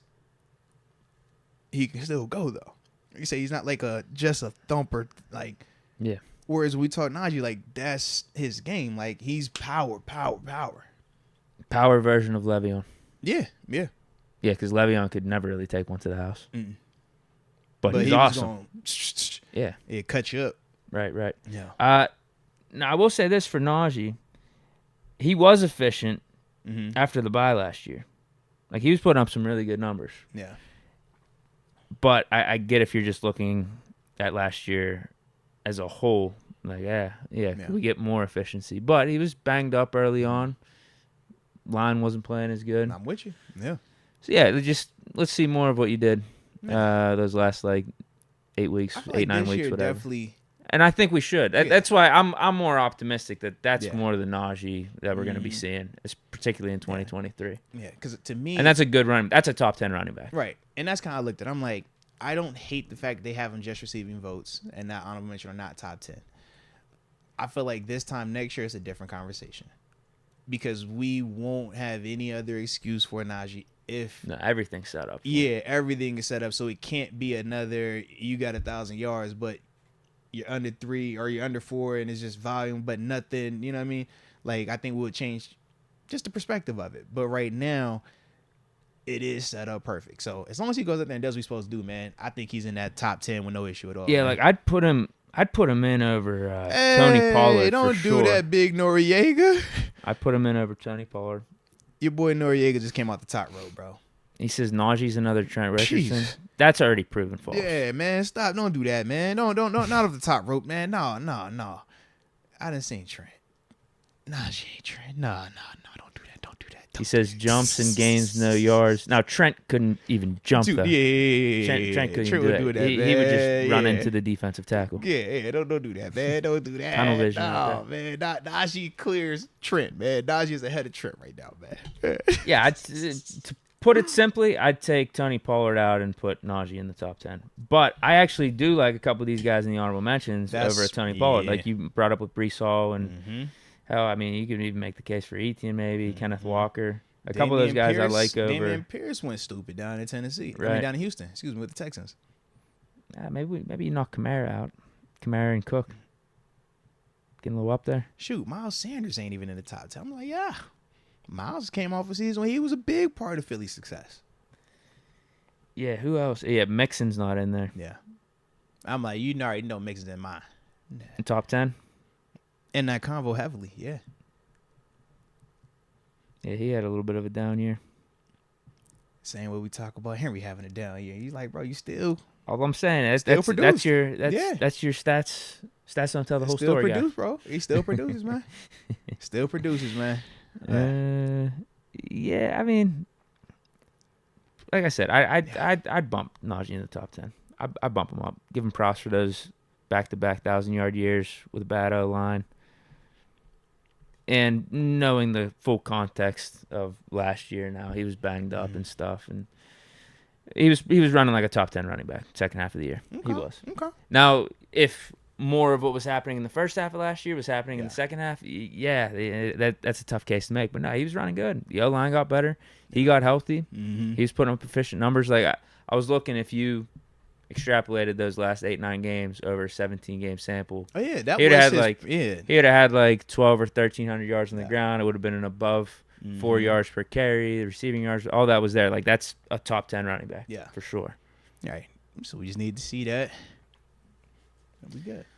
Like even when he did that rookie year though, with that worst O line in the league, that was something. Yeah. That was something.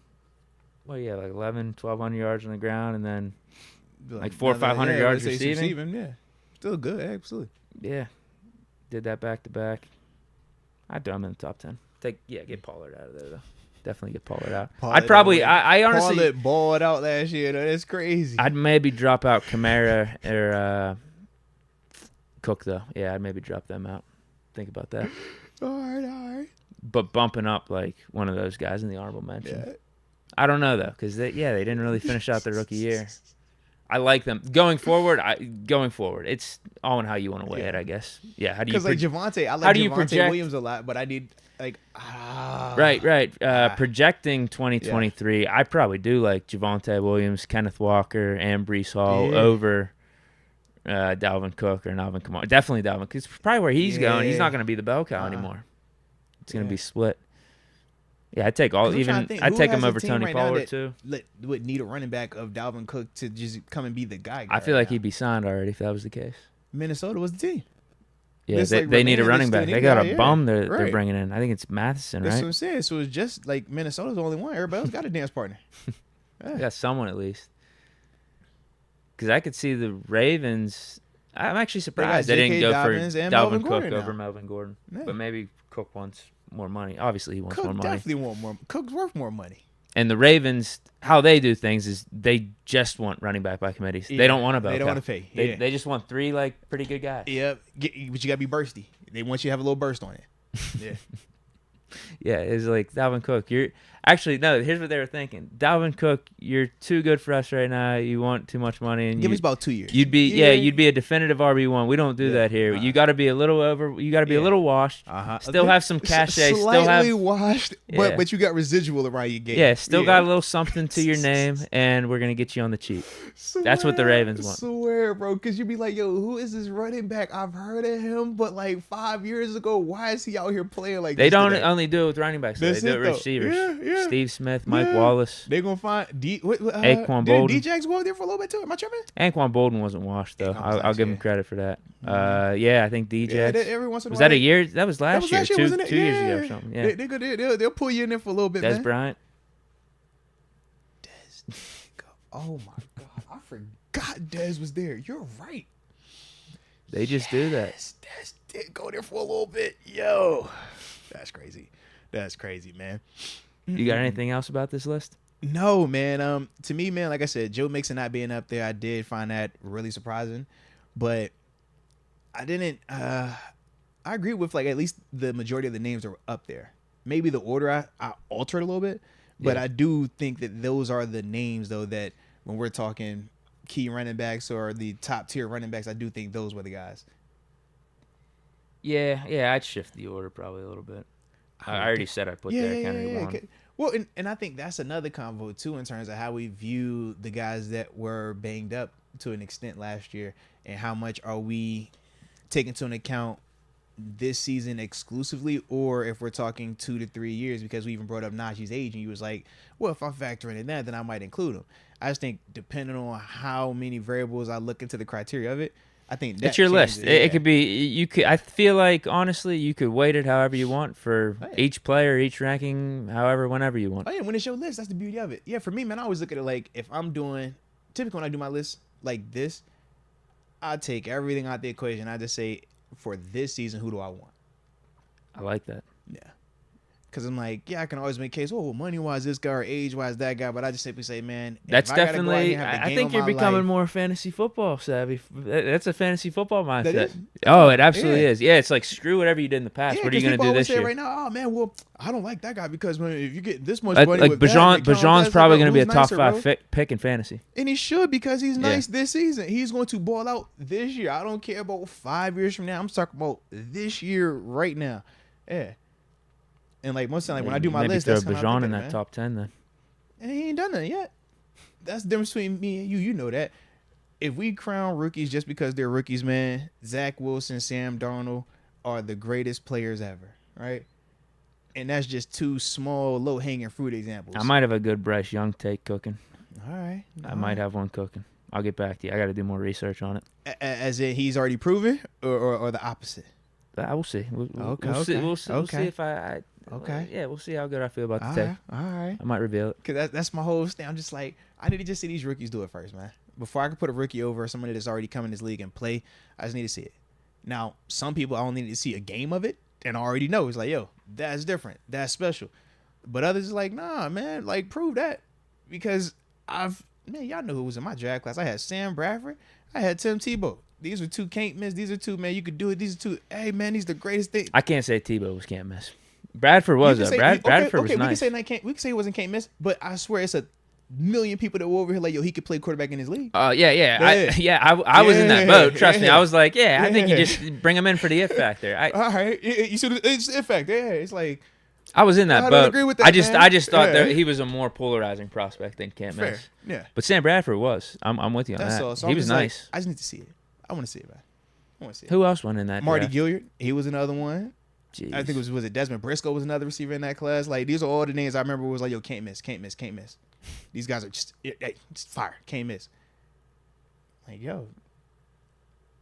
Like, that's what I was like, I just need to see it. Who else was in that draft? Was that like EJ Manuel and all those guys? No, EJ's like 4 years later. This is like Trent Williams, Joe Jake Walker in McCoy. that one? Now Lockers afterwards. He was in Cam Newton, this is CJ Spiller. This is oh man. Let me think, who else is in that joint? Jerry Hughes in that class. God, dog. Yeah, bro. We talking about, this is what, 14 years ago now, bro. I'm kind of interested. Yeah, this is like over 14 years, bro. Yeah.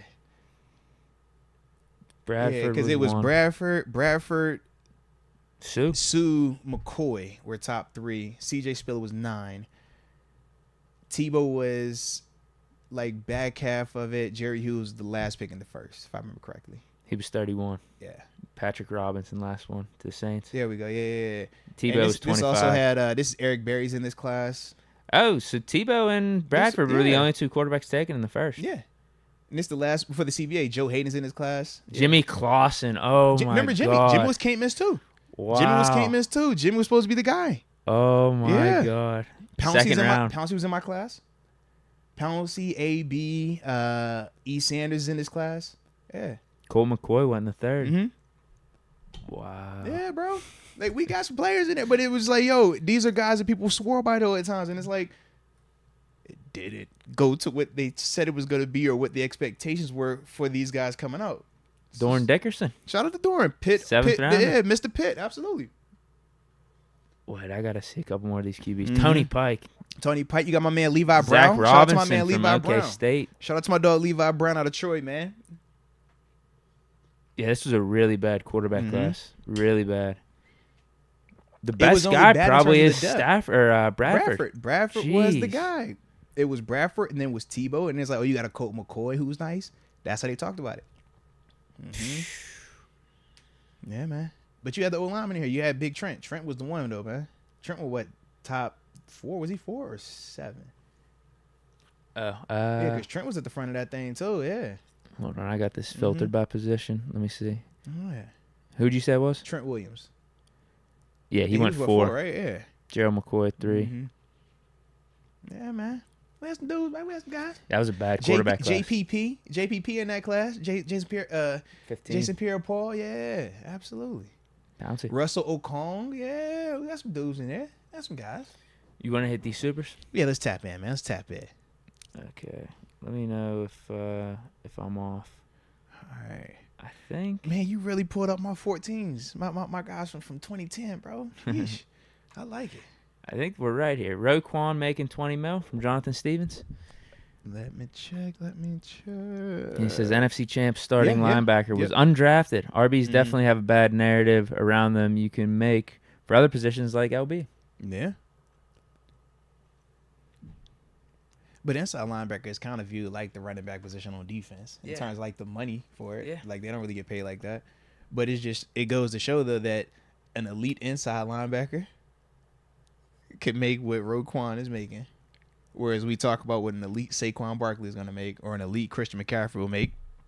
And just even Kamara. Like to an extent where it's like, yeah, they're getting paid big bank, but they're way more in danger of getting cut or restructured within a year or two than Roquan or any of these Tremaine Edmonds, like any of them type of dudes are right now. It's probably what are elite guards making? They're not making up to 20, right? James Daniels, he got because he was viewed as like in that convo of like the best free agent prospect. It might go like running so backs, interior linemen, then tight ends. Maybe tight ends, interior linemen flip. Linebackers might be fourth lowest. Tight ends make. I feel like tight ends make more than interior linemen. Let me see. What would it be? Highest paid guards. Yeah. Highest paid. Overthecap.com usually has pretty good list. Yeah, that or Spot, right? All right, they're just giving me right guards. Lindstrom got 20, and he's the top guy. Lindstrom from the Falcons. Next guy, 16, 14, Is that 14. per year? What's the average? Yeah. Okay. 20 and a half for Lindstrom. Highest paid left guard is at 20, Quentin Nelson. Okay. Then it's 17, 16, 16, 13. Mm-hmm.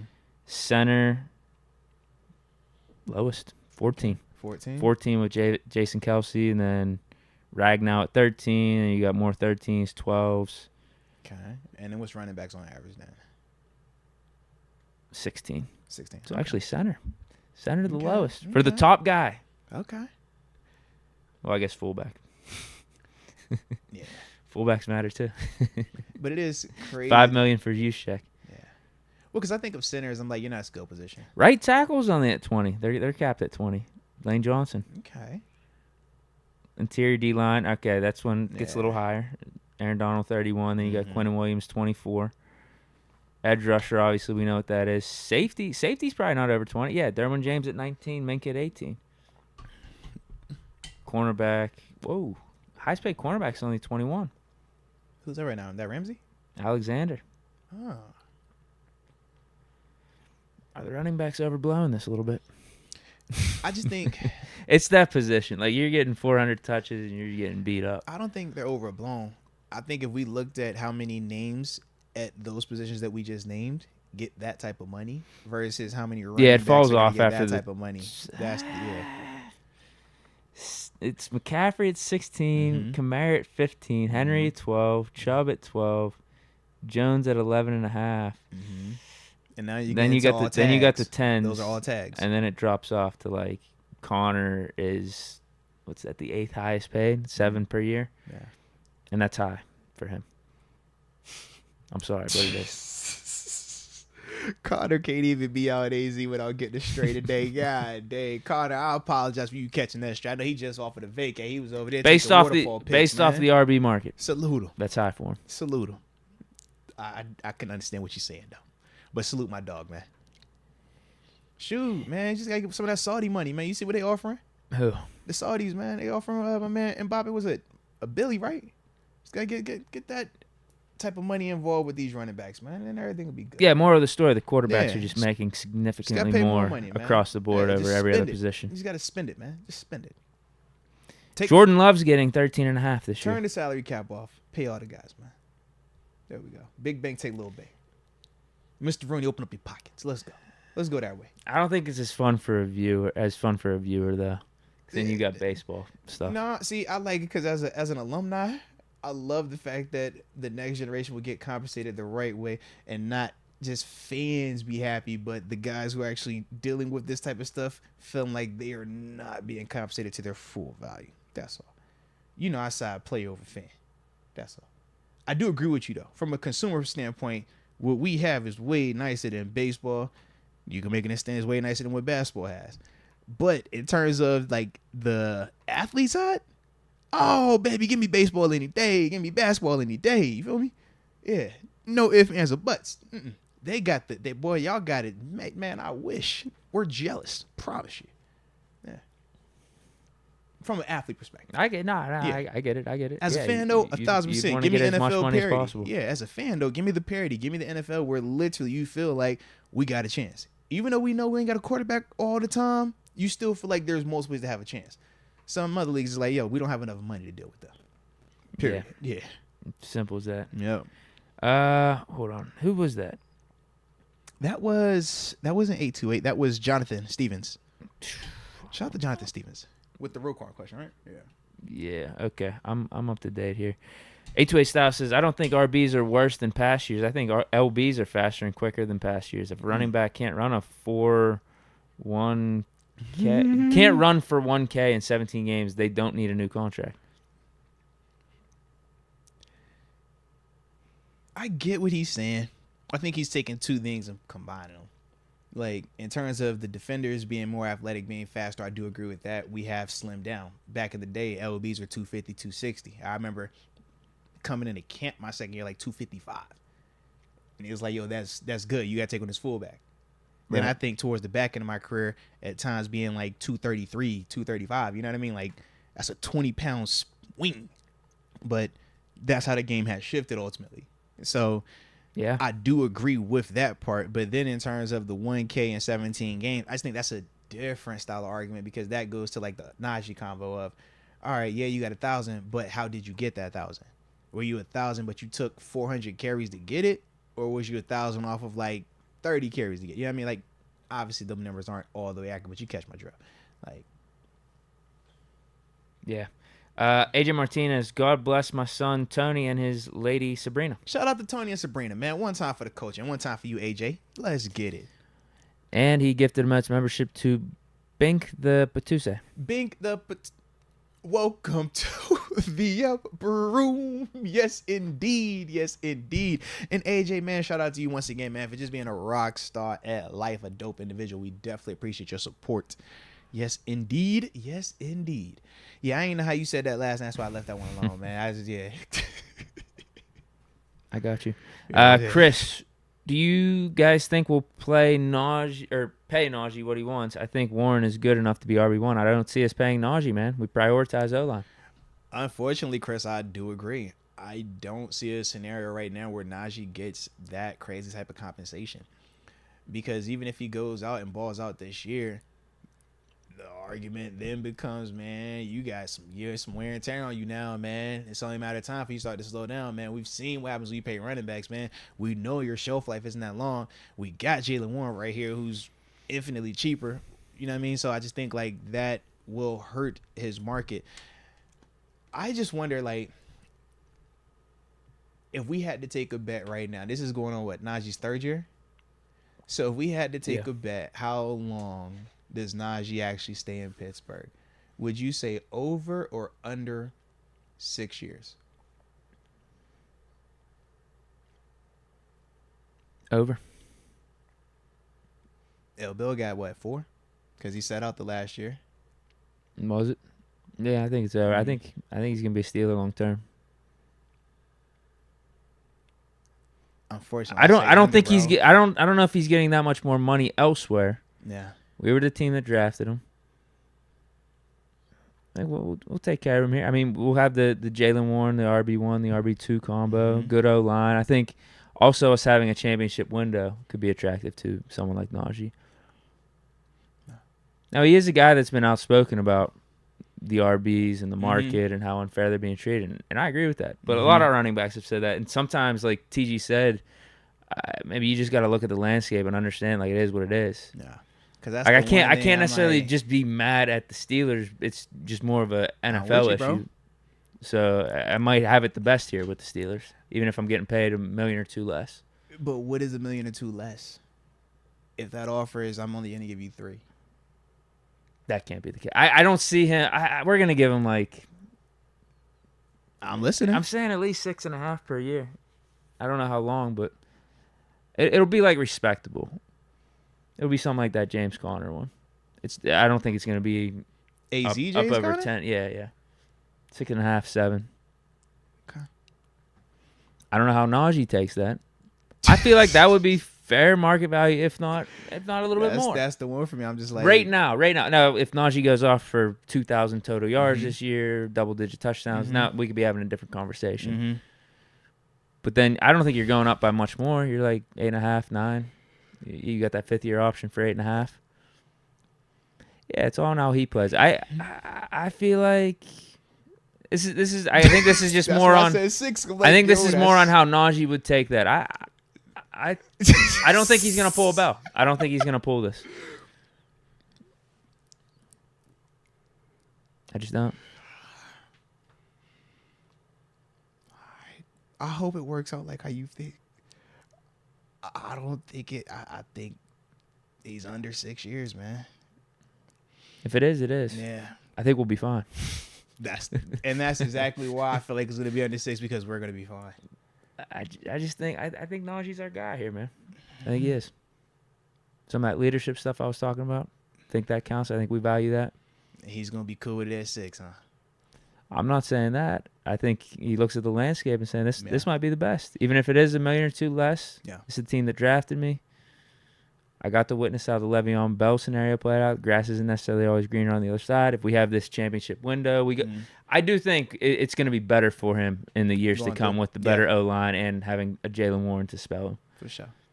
But that might knock his value down a little bit when it comes to these contract negotiations. I just don't think. For sure. I don't think he's going to have the same beating that Le'Veon Bell took. Does him being on the phone call make you concerned at all? No. Concerned about what, though? What was the phone call for? I told you we're going to be fine either way. So once again, the year is 6 is the total amount of years for Najee. Over, and you still going over, right? I am, yeah. Okay. Yeah, I think he sticks around. All right. I think a lot of people like TG are going to be calling for us not to sign him. There's going to be a lot of people. It's going to be like 50-50. That's why when you say 6 or 7, I'm just listening. I'm like, all right. I think Najee will read the room and be like, this is just the I RB just didn't market. think 6 or 7 was... It's either I don't play or I take this or I take a little more and go to a worse situation. I think that's what the landscape's going to be. You think he would get more than 6 or 7 on the open market? Melvin Gordon got 3. He's washed. Okay. Yeah, James Conner got 7. So, yeah, maybe a little more. Maybe it'd be around 8.5, 9. Okay. I don't know if it'd be the greatest of guaranteed money. So then it don't count. We talking the money, right? We talking the guarantee. Yeah. It would look good on paper. That's the L. Bell deal there. 10 guaranteed, 70 on paper, man. We know what that is. That's 10. See, this might be the best spot when the negotiations come around. Now they say Warren is our new Connor, and Najee's our new Bell. If it played like that, you don't even hate it. That's the problem. You don't hate it. No, you're gonna need to draft a compliment for Warren then. Okay, but you don't hate it though. You would roll with that. I think Warren could be better than Connor. So if that's the case, then why would you pay Najee 6 or 7 then? You literally just said I could go Jalen Warren, who's gonna be better than Connor, and I can go draft another cheap labor guy. I think having those two guys as the tandem is a great tandem to have. Right now, smash in year and 3 dash, it is. whatever you want to call it. In year 3, yes. Thunder and lightning. 2 more years of smashing. And now we talk about we pay you 6 or 7 per. That's a lot of smashing, bro. I think it's gonna be better for Najee because of Warren, because of the better O-line. All right. I hope you're right. I don't think it's gonna be bad as the last 2 years. I just think that his style is his style.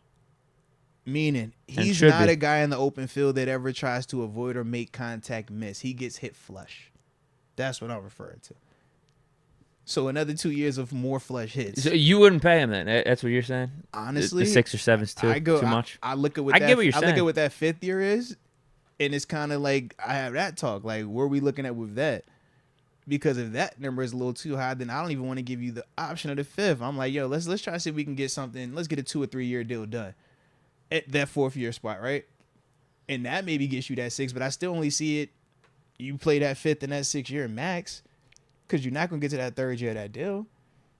Because at that stage, why would I give you anything longer than a 3 year deal? Right. Because it's the running back position. Kenny on the rookie deal. He was our first round pick. I think we're going to give him something respectable. So if you're Najee and you get that 6 or 7, what are you doing? That's what I mean. I think he'd take that. And I think the Steelers might. It depends on how you look at it. Because if might overpay him for what we need at the moment. If you're saying 6 or 7 today, I say that's overpaid. I if agree. You're saying 6 or 7 in 2 years and he done went off for 1,500 or 1,400 back to back because now the O-line is great, the receivers and Kenny done took off and he looks like a guy, we're not paying. He's not going to take 6 or 7. Why would he? Especially if he feels like he's a focal point of us having like a legit playoff run, which if we do, he's going to be a focal point about that, especially this season. I think so. We're going to use that in 2 years against him, though. Because we're going to start talking about how many years you've had all them touches, how many years you've been getting hit, how many years and Kenny taking off, and we got Pickens we got to get ready to pay. Okay, hear me out on this, though. Yeah. Here's the thing to consider. Omar Khan has been very shifty with these deals. He definitely has. He's been quick. He definitely get him over has, with. man. So we got the Najee 5th year option coming up. I could see him just being like, okay, Najee had a good year here.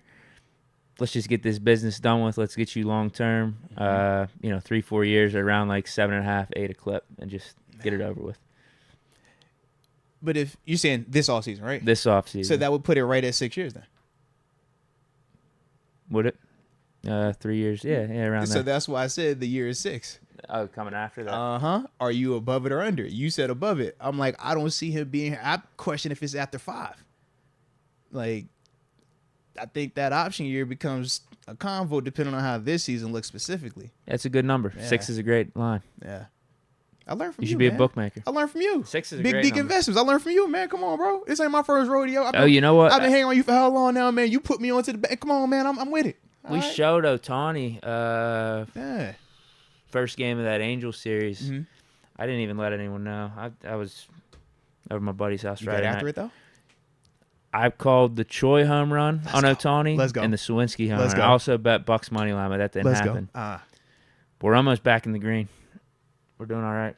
Those I home like runs. that. I mean, that's an incredible call. No, bro, if you call them, that's Two fine. guys, 2 individuals that have home runs in a single game. Mm-hmm. But then Henry Davis hit 2 against them, actually. Shout out to Henry, man. They Young showed boy him. doing his They thing, man. showed Otani. They did, but our pitching was worse, and we gave up more runs. That was the problem. Okay, next one. But no, that's 6. I think that's gonna be an interesting number, man. When we look back on this thing, because L. Bell didn't stay here that long. Connor, he was another one that didn't stay here that long, bro. Both of them dudes, Pro Bowlers, Najee, all pro, all world to an extent, right? And even with them dudes, it was 5.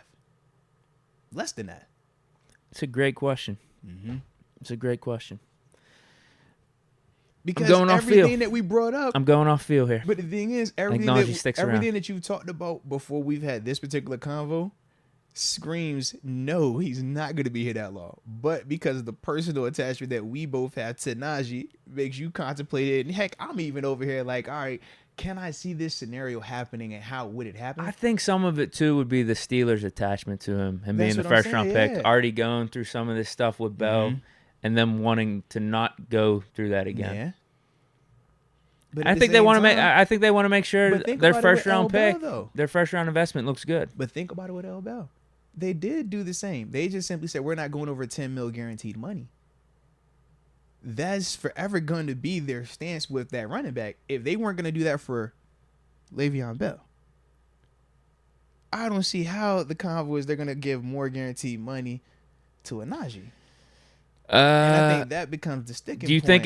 think it's the Steelers not wanting to pay a running back? Because I don't think, think it's the Najee on the nature of the open market is position. getting that much more then. I agree. Which is why I think Najee would be fine with staying with the Steelers. I think his Yeah. beef is with just the NFL running back market as a Yeah. whole. But NFL running market as a whole does not bode well for a Najee going forward is what I'm saying, especially with everything we've talked about, scat, speed, space. We can get him through college.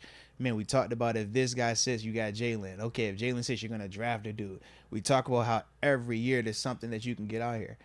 That's the part where I'm just like, I don't think any of that helps him. It doesn't.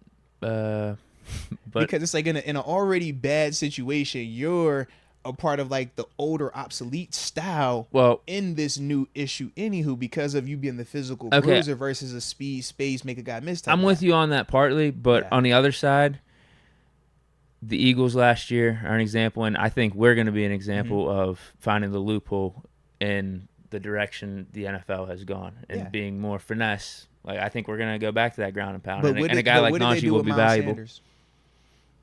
I saw that, yeah. Najee's not a Miles Sanders. He's that guy. Remember, we just brought up the whole list. It's only him and Derrick Henry. Who's the other guy? A.J. Dillon? A.J. Dillon. There's not too many like big backs. So I think the Steelers will find value in that. Pittsburgh Steelers type of running back. Nah. He needs to stop doing the hurdles and the jukes. Oh, no, bro. I just feel do more what you did against the Carolina Panthers last year. I just feel like they're going to use it against him regardless. I'm sure. I mean... I'm sure. Get you 1,500. Hey, baby, you got used up, bro. I'm just saying, every other organization will use that against him, though, too. I know. That's what I'm just like, yo, it's I think the Steelers might have a little bit more of a soft spot, though. It's just a bad scenario. And when bruisers slow down, it's like, what are you slowing down to? At least with some of the like speedy athletes, you're like, all right, well, you're not 4'3", you're 4'4" now. I don't know why. Najee just feels like Steeler for life. Yeah. It could have an ending like Zeke. Or like kind of like just fades out. Or not. He just feels like a Steeler. Time out. How many years Zeke got in Dallas? What's your call? I think it's over 6. I think it's right at 6. Pull it up. Let's see. When did he come in? 2016? My last year. Yeah. My last year. Might be right. 16. Yeah. Because we played him. Yeah. So it's it probably 7 then. Yeah, the math is weird on that because I think you got to like include the year. 1 year, right? Yeah. Zeke's 27 years old. I thought he was 33. Why? Because he plays running back. That's why. He's only 27, bro. That is crazy. Yeah, 7 years. 7. Okay, so this, yes. Okay. Yeah. All right. He might go back to the Cowboys. They're saying that. That'd be interesting. That's what he should do. He should just be a Cowboy for life at this point. His best days are behind him. It doesn't hit the same when you had to cut me, though. What? It doesn't hit the same when you cut me. Right, but actually he might find himself back as a starter. Pollard sits out. The irony. This is crazy. Because he was not on the call. So Zeke might be saying, yeah, Tony, you sit out, bro. You sit out. Get your money, Pollard man. should not sit out. 10 Tony, is sit 10 out, is get your money, sufficient Tony. for Pollard. Tony, go get your bag, man. Yeah. 10 is very sufficient for Pollard. Yo. Who's their backup? Because Cowboys still have a good line. Yeah. Did they draft someone? See, if they would have drafted like a Banacanda, I would have told them, don't pay Pollard. You're fine. You're fine. I need to see this. Because if they drafted a guy in the second, Malik Davis, never heard of him at all. All right. Never heard of him. Second season. Was he even drafted? I didn't even see a draft listing on him. They got Ronald Jones. They actually need Pollard. Got Rojo. And they should look into re-signing Zeke here. They like Rojo. Rojo go play. Go watch. You think? You watch. He go play. Deuce Vaughn. I remember that guy. Dude, his dad was the one who called him and drafted him. They drafted him. Yeah, that was this year. Kansas State. They had the whole little thing like his dad was like in the war room, giving him the call. Yeah, I don't think Malik Davis was drafted. Maybe he's their version of Jalen Warren. Nah, Deuce Vaughn's going to be that. That's why they want Deuce there. Okay. Yeah, Deuce the feel-good story. Deuce going to be the one. Yeah, Pollard needs to play on that. He really does. Saquon, I could see. Well, they did just bring in James Robinson. You sit out you want to. I told you. I think he'd get like 70 to 80% at least. James is a 1,000-yard rusher already in his own right. Yeah. Skydiving hack. If this offense struggles the first 3 weeks in the regular season, do you keep Canada? In season? Yeah. What, we going to fire him in season? If the offense, are we winning games? No, Like, I'm are not, we 0 I'm and not, 5? Like, to start it out? Like, yeah, or 0 and 3 to start it out? Like, you got to give it like yeah. 10 games. I'm just like, 9 games. Half the sheesh. season at least. It's like 3 games. We just gonna throw it all the way? All this offseason? Man, I gotta let my investment like grow a little. I gotta see a little bit more before I just pull the plug with that one. That's all, man. I can't see the offense struggling because the baseline. Seriously, bro. The baseline is literally It's last just year do we what just we saw, did right? last year, and it's Yeah. not pretty. It's not going to put up all the points that you want, but you're going to win You're games. guaranteed to win like Our that. O line's better. Najee should be healthy. Offensive weapons are getting better. Pickett should be better. Like we gotta be past that. We're going to be at least top 15, I'd Yeah. say. 'Cause we probably were. I don't know about be. in points per game, but in terms of like a rushing offense, how we were moving the ball, we were probably like a top 15 offense. Yeah. After that bye. No, after the bye, absolutely. We were definitely like a top 6 rushing team. Yeah. It was like top 6 or I know, top yeah. 5. Yeah, we were nice there. But absolutely, man. AJ Martinez, happy birthday to my pops, Ernie Martinez. Shout out to Ernie Martinez, man. Happy birthday, Ernie. Let's get it. Yeah, happy B-Day. We also have Q. After seeing all the dancing Najee was doing last season, he's definitely not a top 14 running back. Hey, son. That's his other thing, though. I mean, He stopped doing that. When it got colder, he stopped doing it. right. He's So, running over dudes. Yeah, we can make the cases of the identity thing. Who is he? Is he last season at the end of the season, or is he last season at the beginning of the season? That's what we're going to find out. No different than Wade Kenny. Are you before the bye or after the bye? Now, we all feel like this should be post-bye for both of those dudes, but, you know, that is why we'll get this opportunity to find out, man. Or that is what this opportunity will be for. Oh, shit. We're at 627. We good. We're fantasy supers. We're Okay. all right. Sean McCartney, stay classy, Ohio. Guys like Winfrey and Mixon can't respect women. It's a damn shame. Man, bad decision making. I agree. AJ Martinez gifted a Moats membership to Alex Papamichael. Shout out to AJ Martinez continuing to just be dope at life. And Alex Papamichael, excuse me on that one. Welcome to the upper room. Yes, indeed. All right, Colton Troy Fu says, at training camp, is it better to stay by that pathway or down by the field to try to meet guys? Any good food recommendations for Latrobe as well? All right, food recommendations, Strikey's or Dino's in terms of wings. Those are always the elite of the elite. But you do got some of the, like, chain stuff out there. Your Taco Bell's, your McDonald's. Then you go further. Now you got, like, a Longhorn Steakhouse. It's a hibachi spot down there, too. That's pretty cool. And it's actually an Italian spot, too. I forgot the name of the Italian spot, but it is actually really good. Dang. I should have had that name. When I remembered, I got you. But in terms of meeting players, pathway, in terms of the hill, the big hill is definitely the vibe. If you're trying to get like, I'm trying to think, either the top of the hill, or you want to be like stairs, like top portion of stairs. I feel like that's where you get a lot of action at, man.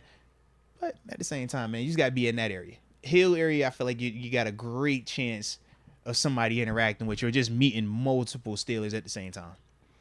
A2A style, if Tutu don't get the fifth-year option, he's never going to break the bank, but I don't see him as a long-term Steelers running back, so he's probably taking your under. Yeah. Warren will soon become Eckler.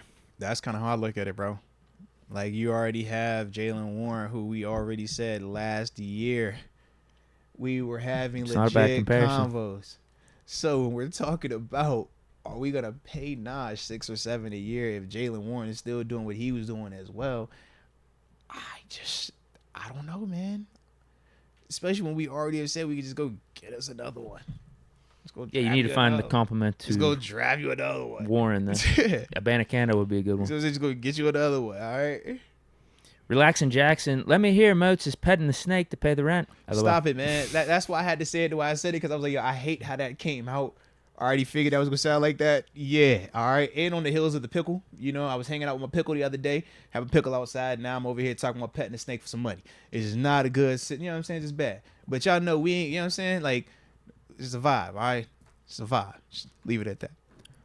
A2A style, Tutu is not taking 6 or 7 because he was on the call. And that's the other part why I said to you, are you concerned with that? Because if they're on that call, what are they talking about on that call?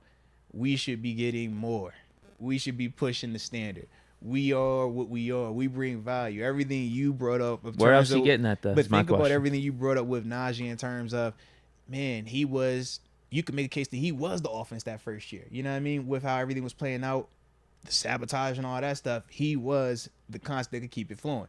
Last year, second half of the season, big part of us being able to have success. So for him, he might be looking and saying, man, I did all this with a bum line, with the carousel of quarterbacks, with a young coordinator. And now, you know what I mean, that we got us in place and I'm really about to show you what I can do. Now you're going to come in and tell me I'm only 6 or 7 mil. And I know you're going to pay Kenny more than that when it's time for him to get his bag. We already seen Deontay getting 18. People complain about that. You know Pickens going to get paid. But you take your 6 or 7. Even though you definitely took the grunt the first 2 years. We know what you was dealing with. Like, Maybe Kenny takes that hometown discount for Najee. I don't think Kenny taking a hometown discount is still going to make more money in Najee's pocket, though.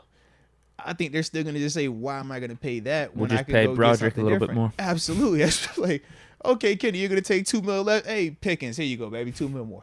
So now instead you're getting 14, you get 16. There you go. Instead of 16, you get 18. We'll trade for your buddy Jordan Yeah, Addison. you catch my drift? Like, I just think it goes there. I don't think it goes to him. Actually, that might be a good move. Watch out for that down the line. You see what I'm saying? Like, Watch out for that. If we move on from Deontay, all right. maybe Addison underperforms. All right. A little shuffling of the quarterbacks. You know, they move on from Kirk. You got a bum rookie in there. They give it to JPJ at the end of it. They give him an extra. He'll get an extra bag on it. Look out for the Addison trade to the Steelers that down the line. Just saying, bro. It's a lot of people that Corey Trice, he might be re-enough. You know what I'm saying? Hey, we got multiple. As long as you want a first round, man, that money might go to you, man. But it's gonna go everywhere but to him. That's how I look at it, bro. Because it's the running back position. That's how they treating it. Let's Go UW says, compared to the ever-growing cap, 7 to 8 is peanuts. That's what I'm saying. Omar Khan might just want to get it done and over with before the fifth-year options. And how many times? Give him 7, 8. It's respectable. But everybody has already talked about that as well. The cap has never decreased in the past how many years.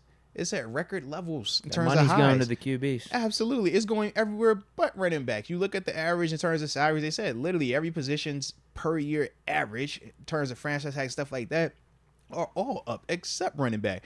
So even though it's peanuts, they're just simply saying we can spend them peanuts better. Because I could take that 7 and I might go, I don't know, go get me an LB, go get me a D lineman, I'll go get me a secondary dude. Like, and I just feel like it's going to be better money spent because it lasts longer. But, or at least that's how they feel. Let's go UW. Another gambling suspension. Broncos defensive end Ioma Uwazurike, a 4th-round pick last year, has been suspended indefinitely. What's going on with this league? If you suspended indefinitely, that typically means you was betting on something a little too close to home. Because the ones that have been suspended indefinitely from that we've seen knew Russ have been cooking. the ones that were betting on their own. Yeah, He was betting against the Broncos for sure. Would you blame him?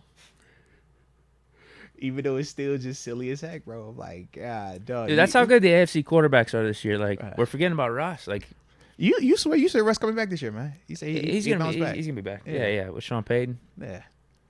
I don't know if he's. I don't think he's gonna be top 10 worthy. He's not my top 10 QB rankings, but you know how I was not the big Russ dude, man. He'll bounce back this year.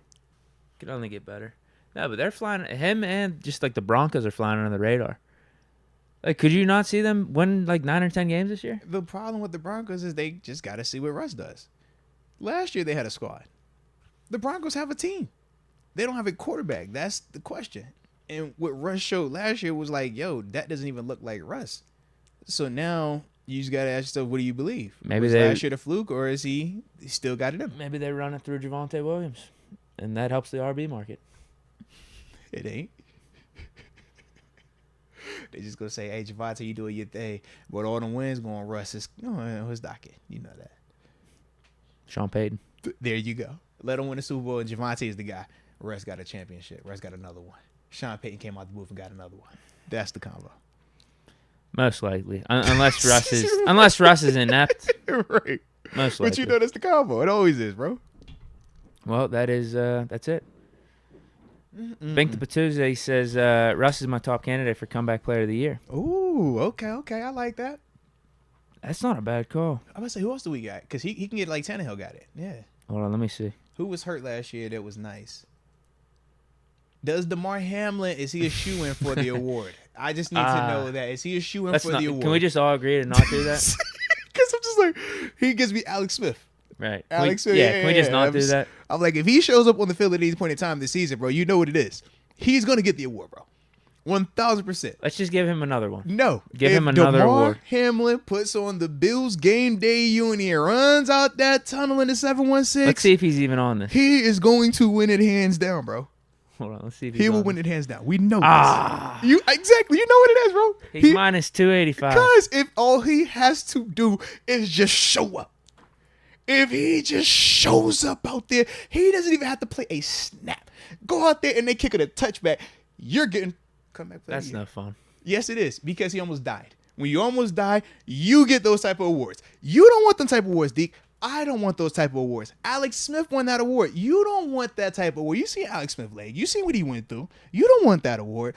Nobody wants comeback player of the year award to be a shoo-in because of what you have to go through for it to get like that, baby. Nope. So But he's Tua's definitely on winning this. that, bro.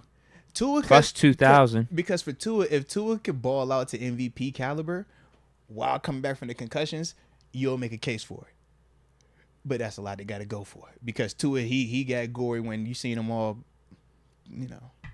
Yeah. Russell's actually tied for Tua after Hamlin, plus There we 2,000 as well. Lamar There we Jackson, plus 2,500. There we go. Cooper Kupp's a good one, plus 2,500. If it was a normal year, I love Cooper as a dark horse. Stafford, plus But 4,000. because of DeMar, I'm telling you, if DeMar at any point in time this season, it could be week 17, if he puts on that jersey and he's out there on that active roster in any way, shape, or form, he's winning that award, bro. Unanimously, man. They got Odell in the mix, plus 4,500. Another dark horse. Jonathan Taylor, plus 5,000. Another That's not dark bad. horse. Oh, I love all of those. Derek Carr, plus I 5,000. love all of them. But DeMar Hamlin's going to be the I'm guy. trying to see where they got a Steeler here. Who They got Von Miller there and Chase Young. Yeah, Von off the ACL, Chase, same. With we haven't had nobody that got banged up like that, though. TJ Watt, plus He still 7,500. Yeah. That's not bad. It's not, though, low key. That would be the one to because if he has a normal TJ Watt But year, he's a defender, bro. I don't know. Yeah, I don't know He's a if. defender. Yeah, how much are they looking at TJ Watt for comeback player of the year? TJ's. He's gonna be more in the depot depoy mix. Yep. Sean Watson at plus 6,000. He said this. Yeah. They got Jameson Williams at plus 6,000. Well, because he was another one. But he just got suspended for the gambling. Oh yeah, so he ain't even gonna play this year. How What about the Mechie? Calvin What about Ridley? Mechie, down in Texas. He's up there actually, Yeah. plus 3,000. Mm-hmm. How about wait, where was he at? If it's not DeMar, I feel like Tua has the best chance, bro. Kyle Pitts. That's not a bad one at all. It's not. I feel like if I wasn't putting my money on DeMar, I'd put it on Tua. Because it was gory. It had to move your needle. Like some of them dudes, you can be like, how hurt was he? But like when you talking about Tua and you talk about DeMar, we all have that image like burnt in our head. Sam Darnold plus 3,000. That's the Tannehill. Do they know something we don't? It's the Tannehill. But those odds, whew, that's like you think he's the starter. Where is he playing at? They're going with Brock Purdy. What's the situation? Is he? You don't even know if he's healthy. No, they're saying he's going with them week 1. He's on schedule. It sounds good. We don't even know if he's healthy yet. Is it going to sustain it? Does it come back and look like it did in Trey the playoffs? Lance is up there too. Mm-hmm. No, what was the net? Calvin Ridley. Would they give that to him? Absolutely not. You know he Coming can't off a win. gambling suspension? Absolutely. And it's, with the way it's going on right now too, nah, bro. They ain't messing Impossible with for none of him that, to bro. win. They are not messing with none of that. All right. Well, that's some. Oh, Mac Jones. That wouldn't be a bad flyer. Plus 7,500. He wasn't Tannehill. What? He wasn't Tannehill. He was kind of trash last year. But he wasn't Tannehill. What do you mean? Like Tannehill was like Tannehill. You talking about with the Dolphins? Yeah, and then it was like, whoa, I this is don't crazy. know. It's electric right here. Tannehill might have been better with the Dolphins than Mac Jones. Mac Jones was bad last year, and that's not all his fault. He didn't have a coordinator. Yeah, it wasn't all his fault. Sabotage. You talk sabotage. That was real sabotage. Zach Wilson plus 8,000. Yeah, that definitely happened. That's like That's Rodgers getting impossible. hurt week Yeah, 2. that's impossible. Zach Wilson just comes in, nothing to Yeah. lose, and be like, all right, you already didn't believe in me. He said he gonna Let me make just start slinging it. Hide your mamas, hide all the mills. Exactly. All right, well, that's it for comeback player of the year talk. I like that. I can respect that. And that's it for the Supers, too. All right. 640. Well, shoot, man. Well, actually, I did have one last thing I just wanted to briefly bring up with you. I was gonna do this at the beginning. I totally forgot. But we don't even watch soccer like that or football. But did you see Messi this weekend, man? Messi Nope. had the game winner, went crazy. Everybody went That was the nuts. game. I saw the goal, but that was the game winner. I thought it was. Okay. I didn't really watch it like that. But it was crazy, though, in terms of all the highlights, in terms of all the fanfare, in terms of all just the attention on it. And it had me wondering. I was like, yo, first off, did you tune in? No. And is this something that you might tune into next time? No. Because the way they was talking about, man, the buzz around that game, I'm like, bro, I ain't watched the game. But I wouldn't felt mind like going I to knew a what live happened. game, Like, but that's about it. I'm not gonna follow it. yeah. Like, where could he come? Philly? Columbus. Columbus, Philly got a team. They're one in DC. Yeah, DC has a team. Yeah. I wouldn't mind going to see it, but I'm probably not willing to pay the money to go see it. Oh yeah, they said now the prices, everything's like triple. Yeah. Yeah. So I'm not gonna be following it. You becoming a soccer guy? No, like you watch enough to know who he is. You know what I mean? You watch enough to know when you got a chance to see a legend. So if a legend was in the vicinity, yeah. Look at it like that. Yeah. Yeah. No, wasn't keeping tabs on him. Nah, respect. I wanted to say something about Messi. Was it Messi? Oh no, yeah. I guess maybe he could popularize soccer for Americans then. Oh, he already did that. That's where all the running backs can go. You seen the following, man, but some in the social media. He joins the team. Instant boost. Maybe we can win a World Cup. TV go crazy. 2030 something. Man, he ain't Maybe gonna we'll play win for a us World in no Cup. World Cup. Stop What? that, bro. He ain't gonna play for us in no World Cup. No, but maybe he sparks American interest yeah. where we Could got be. some of the kids that are thinking about playing running back. They want to go play soccer Yeah, instead. if I'm playing running back, go play soccer, bro. You gotta wait. They offering billions to play soccer right now. Go play soccer, bro. Raiders, Marcus Peters I did agreed see that. to a deal, I 1 did year see deal. that. Yeah. I Whatever. wish it was going back to We played the like Raiders Oakland this year, for him, don't to we? like the crib, yeah. Yeah, Las week Vegas 3. one. Yeah. All right, whatever. That kind of gave me like the Marshawn vibe. Then when he went back to play for the squad, it's like, yeah, I can see that. That's a vibe. If you're gonna do it at the tail end of it, why not? Yeah, Yeah. cool. I like it then, man. I like it. All right. Well, shoot. With that being the case, I think we good for today. Spin the block on y'all. Hit y'all on Wednesday. Should be good. And that is when the guys report. So that'll be even more fun as well. But you got anything else on your end, bro? Nope, I'm good. All right. So with that being the case, y'all hit that like button one time before y'all head up out the back door. And don't forget to subscribe. We definitely appreciate y'all. And until next time, baby. Peace.